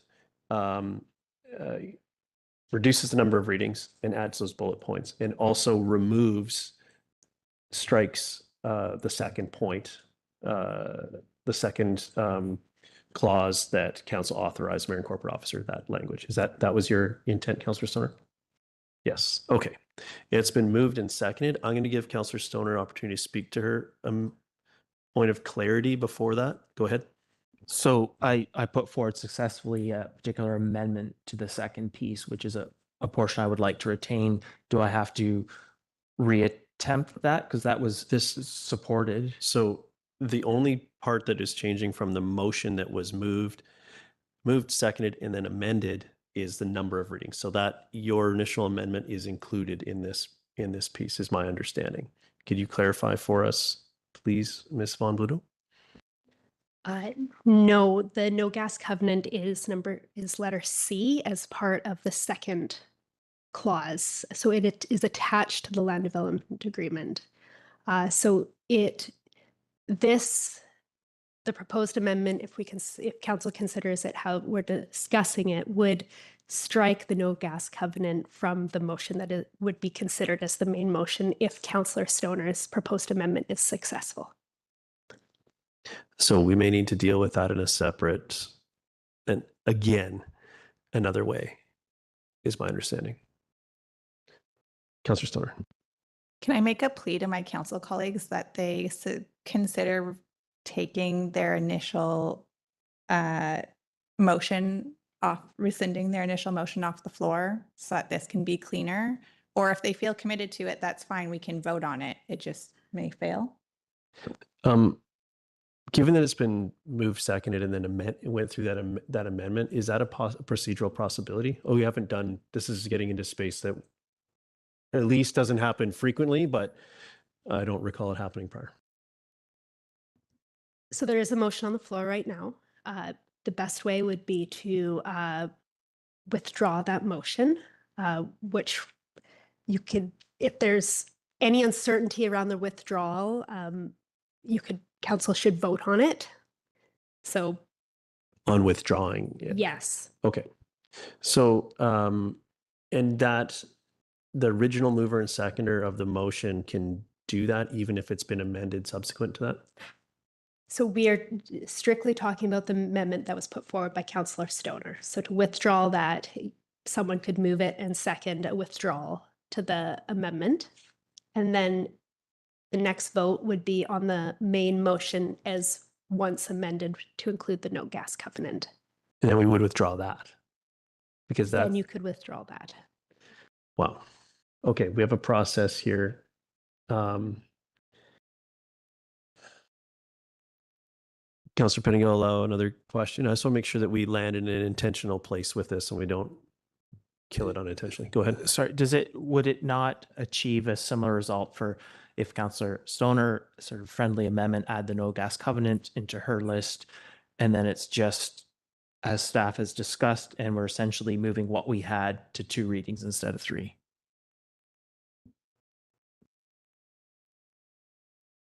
With the additional conditions raised by Councillor Stoner.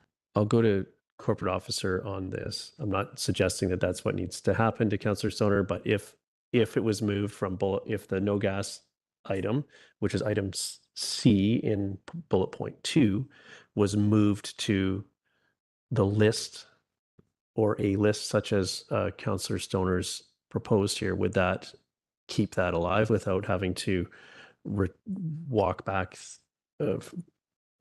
many motions? Yes, I think it's incredibly important that this stays on side.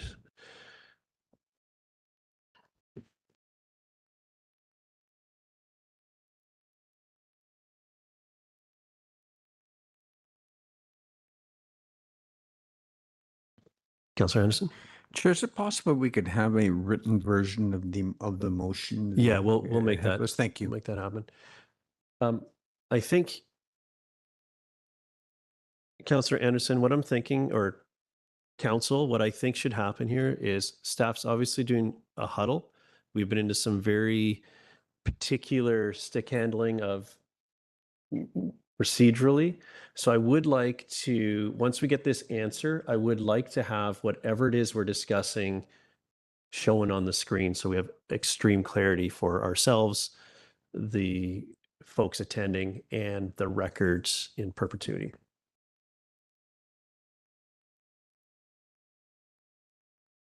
And if we need to recess to achieve that, we'll do that.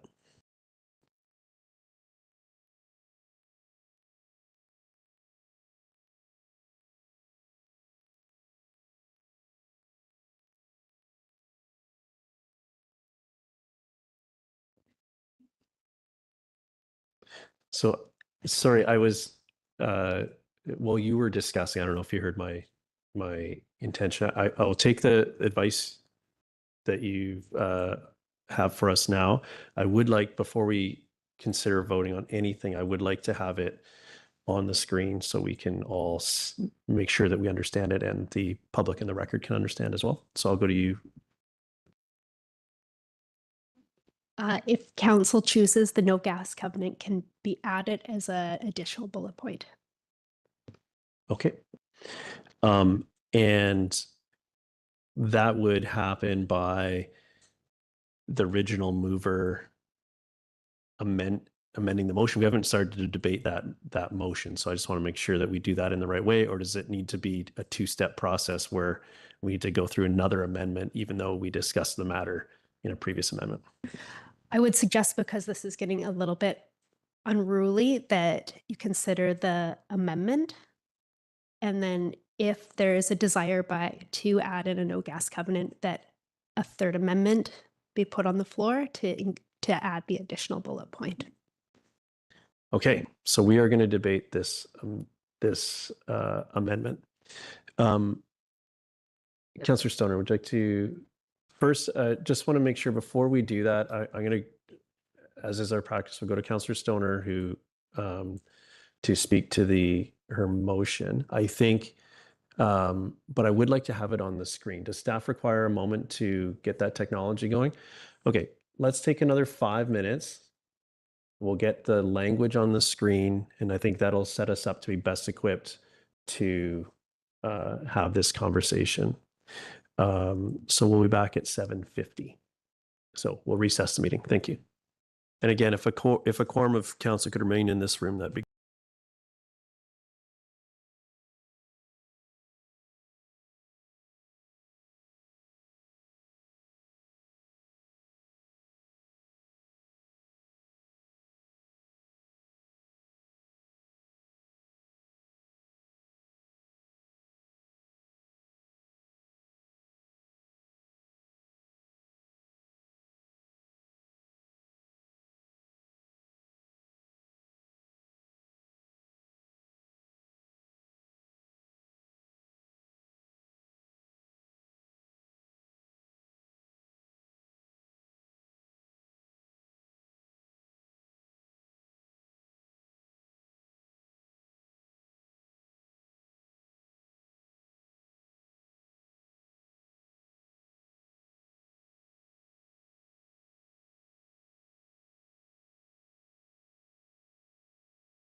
Okay, everybody, welcome back. We're back from a quick break to get the amendment up on the screen so that everyone around the table and viewing this meeting either live or in future will be able to keep track of what has been a complex piece of procedure so far. So we thank you to staff for getting this up on the screen. This is an important step and one that's only been recently become available to us, so perfect use for it. I would like to go to Councillor Stoner to speak to your motion, and then I'll come to you next on the speakers list, Councillor Pettingill. Take it away, Councillor Stoner. Yeah, thank you. Through the chair, I'm putting forward this amendment in the hopes that it will keep the application alive and not just kill it here this evening. As I spoke to in the first motion, I was not able to support 3 readings this evening. And many of my previous comments stand. I think to me, these are the 3 critical components that I would need to see move forward in this particular rezoning to make it supportable. Recognizing that a lot of time and effort went into the neighborhood planning process, the rezoning process, as I spoke about earlier. These are still trade-offs that happen when we try and implement plans and policies that we established at kind of a high level and we see them come to fruition. And if we are going to give on some of the concessions that our community told us were high values in this neighborhood, like employment space, in trade-off for other things like market rental and childcare facility, then I think it's really critical that we make sure that we do our due diligence process to make sure that we are actually going to get those. So for me, that is the childcare space in Building 1 that is not currently secured in the existing zoning or land development agreement. It's ensuring that that building actually gets built in a timeline that is reasonable, and that they don't just hold on to the land further without having provided the appropriate community amenity contributions that would have been established if we had rezoned this to 100% residential back in 2022. Increasing the number of secure 3-bedroom units. This was something also that we had negotiated in the original rezoning for the first 44 units of market rental. We know that there is a lack of 3-bedroom units and that these are important for family-oriented units in particular. And so I would like to see a number of the new market rentals in the second building, if this is going to go ahead, secured as 3-bedroom units, because I think that's a core policy both in our OCP that then extends to Loggers East neighborhood plan as it is a family-oriented community. Thank you. Councillor Pettingill. Yeah, I'd just like to propose what I hope will be considered a friendly amendment to the amendment. After speaking to our corporate officer, I think the simplest thing to preserve the discussion we had about the no gas covenant is to add it as an item D, 3D on the list here, secure a no gas covenant, if that's supported. I think that should be treated as its own amendment. We need a mover and a seconder, and we'll vote on that. Is that, or is it just that the line between friendly amendment and we've already debated this matter, so it feels a bit odd to me. I just want to make sure we stay on side.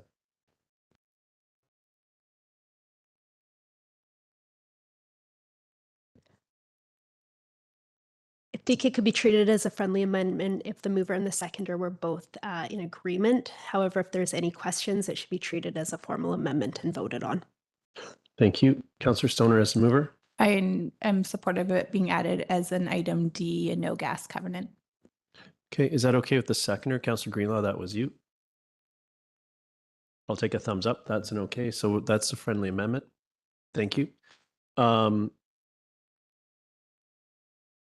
just want to make sure that it says deleting 3rd reading from clause 1. We need to replace that with given what first and second. Oh, it says first and second in the language. Okay, I just want to make sure that we're getting where we need to be. So that was successful. Would you like to speak to it? You're spot on the speaker list. Thank you for using it for that. Oh, no, I think I just would like to avoid procedural issues with something that we've considered, and then and I think we had unanimous agreement, so I'm hoping this just simplifies things and No, to the amendment broadly. That was a friendly amendment. We don't need to vote on it. You're speaking now to the overall proposed amendment. Yeah, I think this amendment is an improvement to what we had initially proposed in the original motion. So I will support the amendment. Whether it gets me all the way there, I'm not sure yet, but I support the amendment. Thank you. Other comments on the amendment? Councillor Hamilton? Yeah, I will speak in support of the amendment. I still have reservations about how we deviate from recently inked plans. I think when somebody comes to us, when a landowner comes to us and asks for something that's different from our plans, we need to consider it carefully and consider the trade-offs in the long-term future, not just the immediate viability of that project. And I understand that that is absolutely a very difficult thing to do on a day-to-day basis. I'm going to be taking a fairly hard look at our ongoing plans and asking myself the question, do I think this is economically viable with all that I hear from developers? And it's not clear to me how much I should be weighing that in my decisions on what our plans look like going into the future. But anyways, on this one, yeah, I will support this amendment on the floor. Councillor Anderson? I'm afraid I can't support this amendment. It has a number of elements. I'll address each one of them. I can support the second reading rather than the third reading. However, we are going to revisit this again and again. It isn't only about the Loggers Lane East sub-area plan. Staff have provided us the snapshot across town, and these issues are going to keep coming forward. Within the Loggers Lane sub-area plan, we had the stormwater management plan surface, and we had to shift gears considerably mid-process in that one.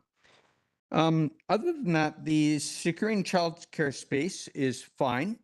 The 3-bedroom units, I would like to see that bounce back with staff. And we come back for third reading. I'd like to have some perspective shared on that. I would appreciate that at any rate. The no gas covenant I've already spoken to. I can go along with that for now. However, where I'm stumped is the sunset clause. I'm concerned that introducing a sunset clause on this land development agreement introduces a precedent. And this has come up before in other cases, the idea of introducing sunset clauses. I used to be an advocate of this, in fact, with respect to Scott Crescent, which went on for years and years. However, I've come to listen to a number of people in our developer community quite concerned about the sunset clause scenario and just delivering cold, hard reality testimonials that I feel we should be paying attention to. Thank you. So I can't support this for that one reason, the sunset clause. Councillor French? Thanks, Mayor Herford. I don't want to see this voted down, so I'm going to speak in favor of the amendment with my eyes wide open to a few things. First, employment space is a very broad term. And my original take on the Loggers East neighborhood plan left me feeling a little bit more oriented towards agriculture and light industry in this area. And we're not seeing that in this proposal, so that's not anything for me to talk about at this point. But I am finding myself in this conversation struggling with that phrase, employment space, because there's a lot that falls under that very broad category. And what we're seeing here tonight, right now, is government inaction increasing the cost of this project significantly, tens of thousands, maybe hundreds of thousands of dollars in lost opportunity and delays. I'd rather see that than have it wiped out completely. It's a sad alternative. That's all I got. Thank you. Other comments on this? I'll come back around. Similar to my colleague, Councillor French, I spoke in support of the main of the original motion, and I heard from my council colleagues that that wasn't supportable by the majority of council. I think the alternative to that motion, this is better than in my mind than forcing the issue and calling a vote on the original motion, which is likely to fail. And I don't think that serves our community, the landowner, our collective goals around this table. So I'll be supporting the motion. However, I think that as we really need to be diligent with the times where we do step back and ensure that we're getting things that we wouldn't otherwise. Perhaps this is one of those cases. Perhaps it isn't. Time will tell as we see this back for consideration of third reading. I do think all of the bullet points are worthwhile initiatives, and I cannot speak to how complex or how much of a burden this would be placing on the development. We'll have some clarity on that next time, but it certainly adds delay if nothing else. I do think that the childcare space, the conversation around employment space, is a really interesting and nuanced one. I think of the childcare space as employment space in and of itself. It's also employment enabling space by ensuring that childcare is available to the community. So on one hand, there's a bit of a delay in delivering that, but there's also the ability to potentially secure that in perpetuity. So I'm reluctantly supporting the amendment, although I was supportive of the initial 3 readings as originally moved.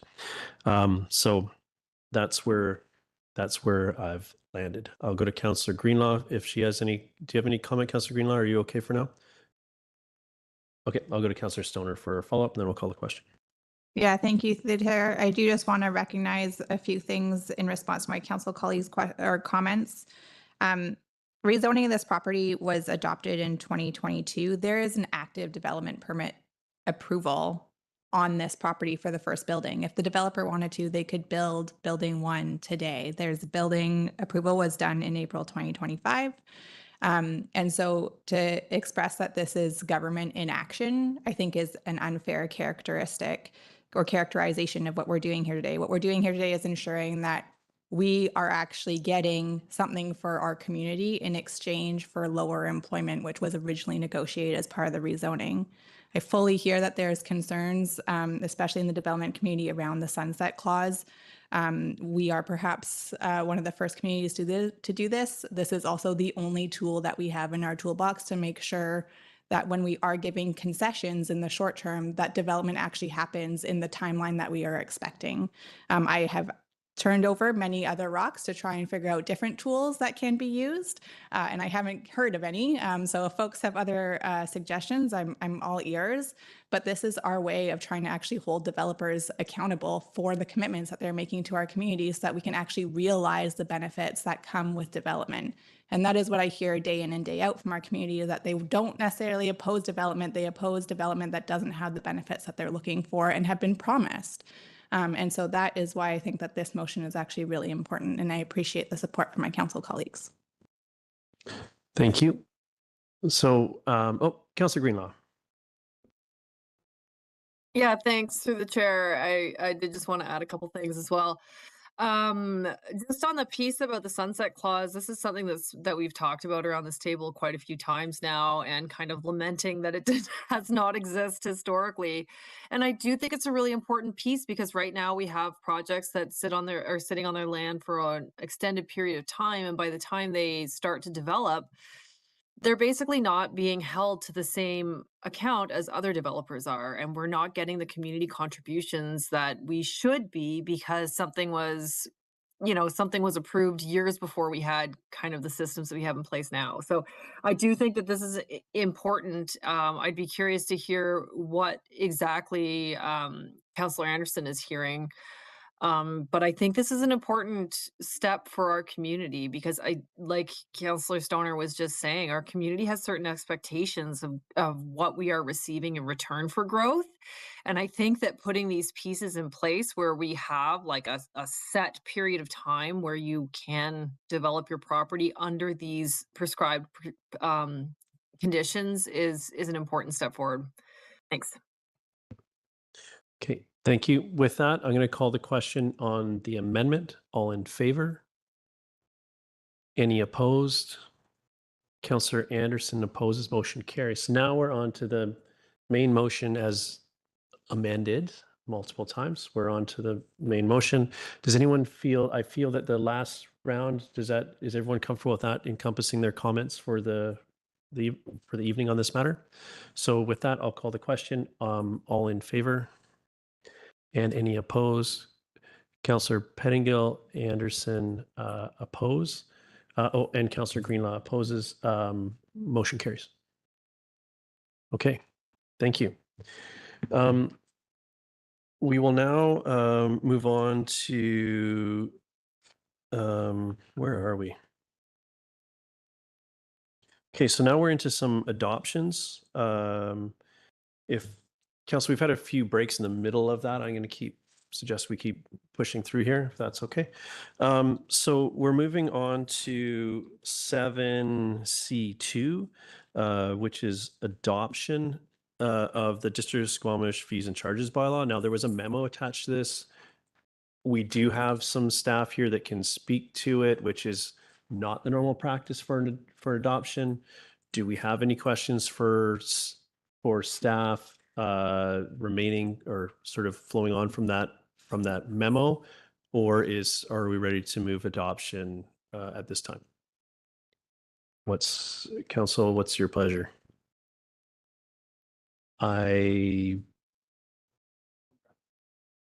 Council French moves adoption. I'll second that. No, I don't see any hands for comment. I'll call the question. Oh, yeah, comment. Go ahead. Yeah, thanks. Quick comment. So thank you very much to staff for putting forward that the memo, giving the formula that is used to calculate the rates, the fees and charges, at least in the recreation services area. I look forward to further discussion of the recreation fees and charges. I certainly do hope that something can come back sooner than 2027. But I think I'll leave that to a future conversation. Thanks. Thank you. I'll call the question. All in favor? Any opposed? Nope. Motion carries unanimously. Thank you. And then next up, we have the more adoptions. So this is the adoption of the District of Squamish floodplain management bylaw. This is actually the repeal bylaw. So moved by Councillor Stoner, second by Councillor Pettingill. All in favor? Any opposed? Motion carries. Thank you. And the last one for tonight is the District of Squamish Development Cost Charge Front-Ender Agreement Authorization Bylaw for 1701 and 1940 Centennial Way. I'll move that. If there's a seconder, second by Councillor French. All in favor? Any opposed? Motion carries. Thank you. So we have next up staff reports from corporate administration. These we don't have presentations on these. They're all included in the package. We need to do them individually, however, is that correct? Or can we do these can we assume that it's a block and someone can pull something if they'd like to look at it individually, or do we need to do them individually? We have it set up so you do the first one and the second one, and then at the third one, you do it as a block. Okay, great. Until the BDO appointment. Oh, the council appointments all together, yeah. So that's right. And need to be separately. Oh, BDO is separate, okay. Okay, so 2026 regular business meeting schedule. Moved by Councillor Stoner, second by Councillor Hamilton. All in favor? Any opposed? Motion carries. Thank you. Next is the 2026 acting mayor schedule. Moved by Councillor Stoner, second by Councillor Hamilton. All in favor? Any opposed? Motion carries. Thank you. So next are the council member appointments. And again, these are all as a block and are also, just for those viewing, are a rollover from last year, or current appointments is another way to say that. Moved by Councillor French. I'll second that. All in favor? Any opposed? Motion carries. And then the last item is item 4 is the appointment of auditors. So that BDO be appointed as auditors for the District of Squamish. I'll move that. Second by Councillor Hamilton. All in favor? Any opposed? Motion carries. We had no late agenda items. We had no correspondence action requested, but we did have items referred from the consent agenda. So we'll start with the correspondence. And then there was a memo from staff, which I'll just treat as correspondence, but in future, I wonder if that needs its own spot on the agenda. It was for the for information piece. So, but first of all, it was item 6B1, Minister of Children and Family Development. Who was that? Was that you, Councillor Pennegill? Yes, thank you. And this is basically a letter from the ministry who's proclaimed November as Adoption and Permanency Awareness Month, and just celebrating the families that have welcomed children and youth as permanent members of their family. I think it's, I'd like to take the time as a council to also recognize this and thank the people that have done this. I've had in the past the opportunity to work with some kids in foster care and so on. And every year when this comes up, I reflect on, and this year in particular, there's been a lot of challenges we've faced as a community, and we can all get pretty frustrated and things can, you know, we all get pretty frustrated. I think there's value though in celebrating some of our fortune and having some gratitude for folks that have families, for people that have welcomed other people into their families, and the importance of that. And just for me, it's I think taking a minute for some of that gratitude and celebrating some of these good things, in my mind, what helps us get through some of the tougher times. And so I just wanted to raise that up and make that comment. And with that, I make a motion to receive. Okay, thank you. Councillor French seconds. Any other comments on this? Thank you for pulling it and giving it some more attention. I think it is really important. Councillor French. I had the same thought. Thank you, Councillor Pennegill, for pulling that and for giving that the spotlight that it deserved. Thank you. Thank you.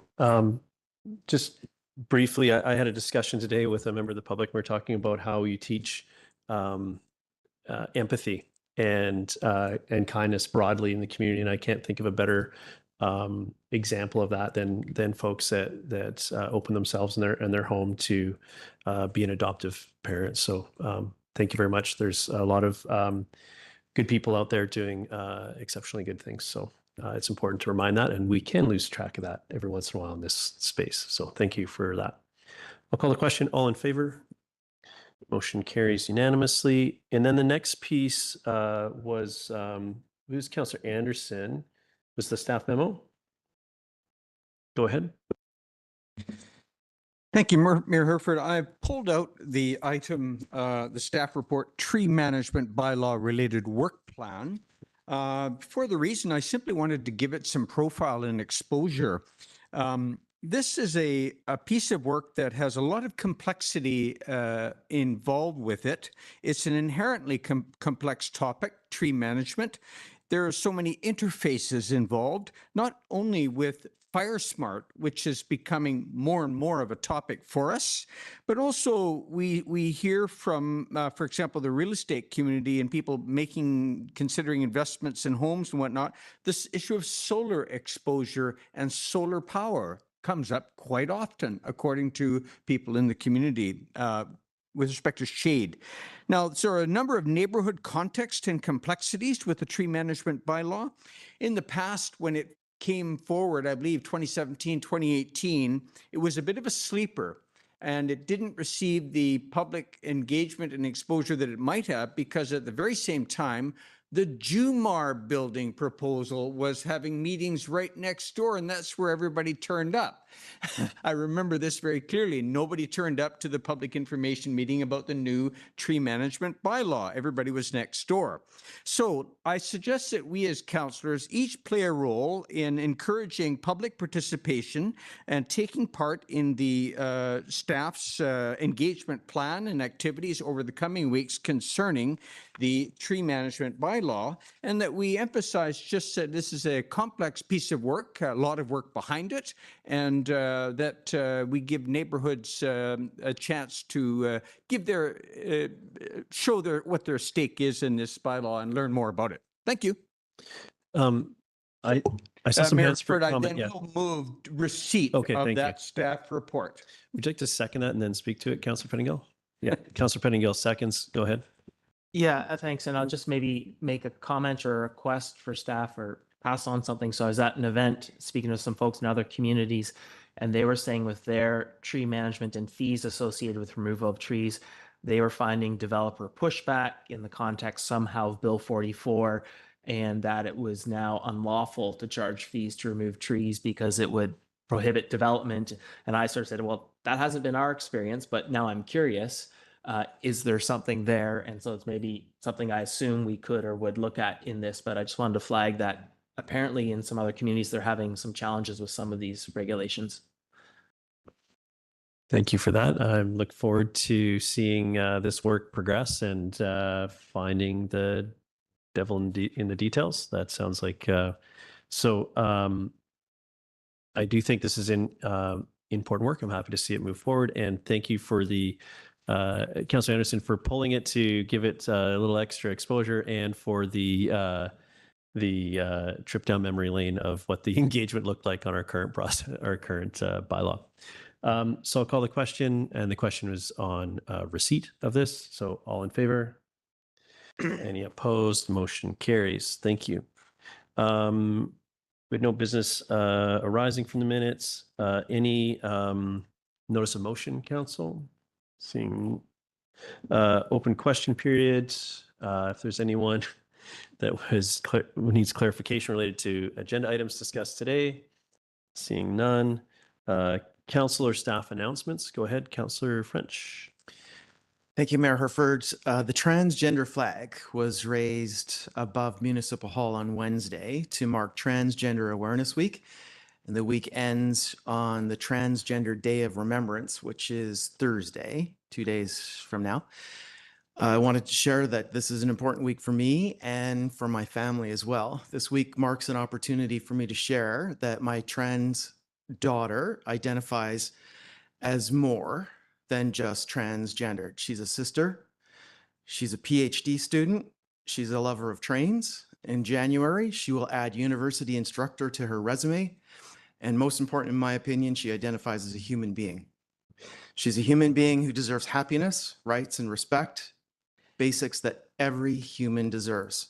So thank you, Council, for coming and being at the flag raising event the other day. Councillor Hamilton, I felt you there in spirit. And thank you for being leaders in normalizing and humanizing those who are part of the LGBTQIA2+ community. Thank you very much for that. I'll speak about that a little bit when it's my turn, but for now I'll go to Councillor Pettingill. Is that your hand? Yeah, go ahead. Yeah, I guess I'll just the counter's full, so I'm trying to figure out what things. I'm just going to pull out one small thing. Coming up is Peter and the Starcatcher, a play put on by Between Shifts Theatre. And I want to highlight that besides the fact that Between Shifts puts on just award-winning community plays, but this iteration was a recipient of a previous grant from the Squamish Youth Council. So we have a number of this term's Squamish Youth Council members attending the dress rehearsal. And I think a number of us are really looking forward to that performance. I believe performances go from the 28th of November into early December. I'm not sure what the how long exactly it goes, but these things tend to sell out, I believe. So look up Between Shifts Theater and get your tickets. And it's if past plays are any indication, it will be a fantastic evening out. Thank you. Thank you. Others? Go ahead, Councillor Storm. Yeah, just picking up on Councillor Pettingill's comments of Youth Council. We've had 2 meetings of this year's Youth Council to date, and the third one's coming up quickly the first week of December. And at the last one, we had some good discussion with them around a balance of some youth-led projects and then also some civics engagement work and trying to find areas where they can learn more and how they can participate in the work that we do. And it's budget season, and we kind of tossed this idea that maybe they wanted to get involved in budget a little bit. And the number of hands that shot up, and we're like, I want to learn about municipal budgets. So we're going to do a participatory budgeting exercise with Youth Council in the first week of December, and then send them all to the December 10th open house. Hopefully they'll show up and share their perspectives. I also just want to share that at the end of last week, I was at the quarterly executive meeting for the Union of BC Municipalities, and just a few things to highlight there that are probably of relevance to this table. We did have a few resolutions amongst the many that did not get debated on the floor at UBCM. Those were conveyed to executive last week and debated amongst executive. And so the responses and whether they were endorsed or not will be reported back out to the sponsor communities within the next few weeks. And then added to the general conveyance process. So if they were endorsed, they'll get moved on to the province or whoever else they were directed to. So results of those will be coming out in the next few weeks. UBCM did submit to the province the report on the Heritage Conservation Act after their extensive engagement. We got an extension to the initial engagement by the province following UBCM. And so they extended the opportunity for engagement until mid-November, and UBCM did a fair bit of heavy lifting and doing the outreach to local governments and combining that into a single report for the province. And so that was submitted last week. We also received a delegation from Minister of State Brittany Anderson and Minister Boyle, and they just gave us some updates on a few ongoing points. In particular, they are actually reviewing the regional district legislative reform and considering what portions of that might be able to be added to the ministry's work plan. And I think most exciting of some of the things that we have done, they have policy work underway on 2 important files that at least I think are very important. One is around parental leave for locally elected officials and trying to make that change in advance of the next municipal election, as well as legislative changes to the framework that supports responsible conduct. So those are 2 ongoing pieces of work at the Ministry of Municipal Affairs that are very active files, and I was excited to hear those updates from the ministers. Thank you very much. Other updates? Sorry, I can't. Let's make sure I don't miss Councillor Greenlaw online. So I'll just run through. I've got a few things on my list. On this November 7th, I was invited to speak at Howe Sound Secondary for their Remembrance Day ceremony. And it's organized by the students, by the leadership students there. And it's sort of it's an all-school assembly. And I've had the pleasure of attending for quite a few years now. And I am always impressed with how serious not just the organizers and presenters at the event are, but everybody in the attending as well. And we know that's not always the case with high school age folks. So it is really quite remarkable. It was a great ceremony, and they also marked the Indigenous Day of Remembrance as well, including reading out the names of the Squamish Nation folks that lost their lives in the war. And upon reflecting on that, it's just we know that today here at 2025, we have a lot to do in the form of truth and reconciliation with our First Nations. But to think back to that time when they were First Nations people were going to war and fighting for the freedoms they didn't even have, fighting for the society that didn't provide them any freedoms, is really quite remarkable. So on the 11th, of course, Remembrance Day itself attended, just as many of my council colleagues did as well, a wonderful ceremony at the Epitaph across the way. I think, again, it was great to see the community out and to come together and remember those that were lost through conflict.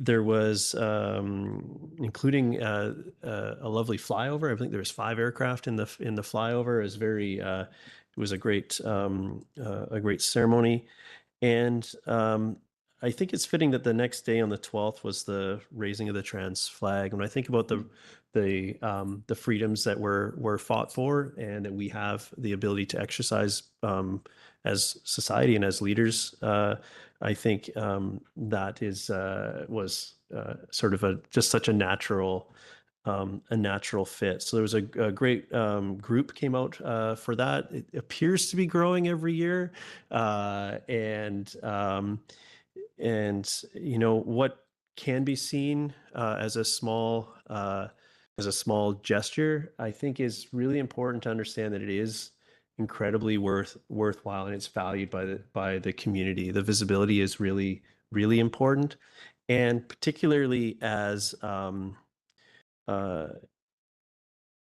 people move to in other areas, even within Canada, even within British Columbia, to restrict the flying of flags.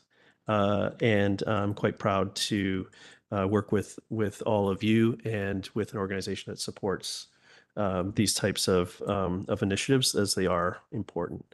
And underlying, I think, the importance of these things, both the Remembrance Day and the trans flag, is coming up on Thursday. So that's the 20th. Is the Trans Day of Remembrance, and that'll be held at Pearls in the evening. Was it sorry, Councilor Pettingill, I asked you at the time earlier, and I've gapped it. I don't want to get it wrong here. Could you remind us, please?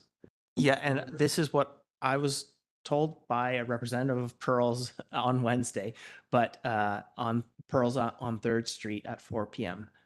Okay, thank you for that. Best to check with Pearls if anyone's taking details from us. So I think it's important that we stop it and recognize those that lost their lives for being themselves. So yeah, that's happening on Thursday. And then going back into chronological order, on the 13th, we had Community Forest Open House with the community that was fairly well attended at House Sound Brewing. Went through sort of results or sort of work to date, and looking ahead at 5-year cut plans, and as well as the various policy work that's happening at the community forest. So it was great to have a forestry discussion with the community. 17th was Mayor's Drop-In, and at this time around, we aimed to engage on budget, and I think everyone at this table has heard me say that nearly every discussion is a budget discussion, and that was kind of the spirit of it. We didn't get necessarily into the line items, but it was a great discussion around community values and priorities. So that was always nice to get together with respectful members of the community and have a good conversation around what is happening and what could and should be happening in future. And I think that's the short version, and we'll leave it there for tonight. Any other comments in this category? Otherwise, we'll move on. We do not have a motion to close. We do have an in-camera announcement that's there. And now I'll be looking for, oh, yes, sorry. Go ahead, Councillor Stoner. Oh, sorry, I think Councillor Hamilton wanted to go. A motion to terminate. Motion to terminate. That's good. You almost lost it to the other side of the room. Moved by Councillor Stoner, seconded to Councillor Hamilton. All in favor. Motion carries unanimously. Thank you very much. Thank you, Councillor Greenlaw. Good to see you electronically. We'll see you soon.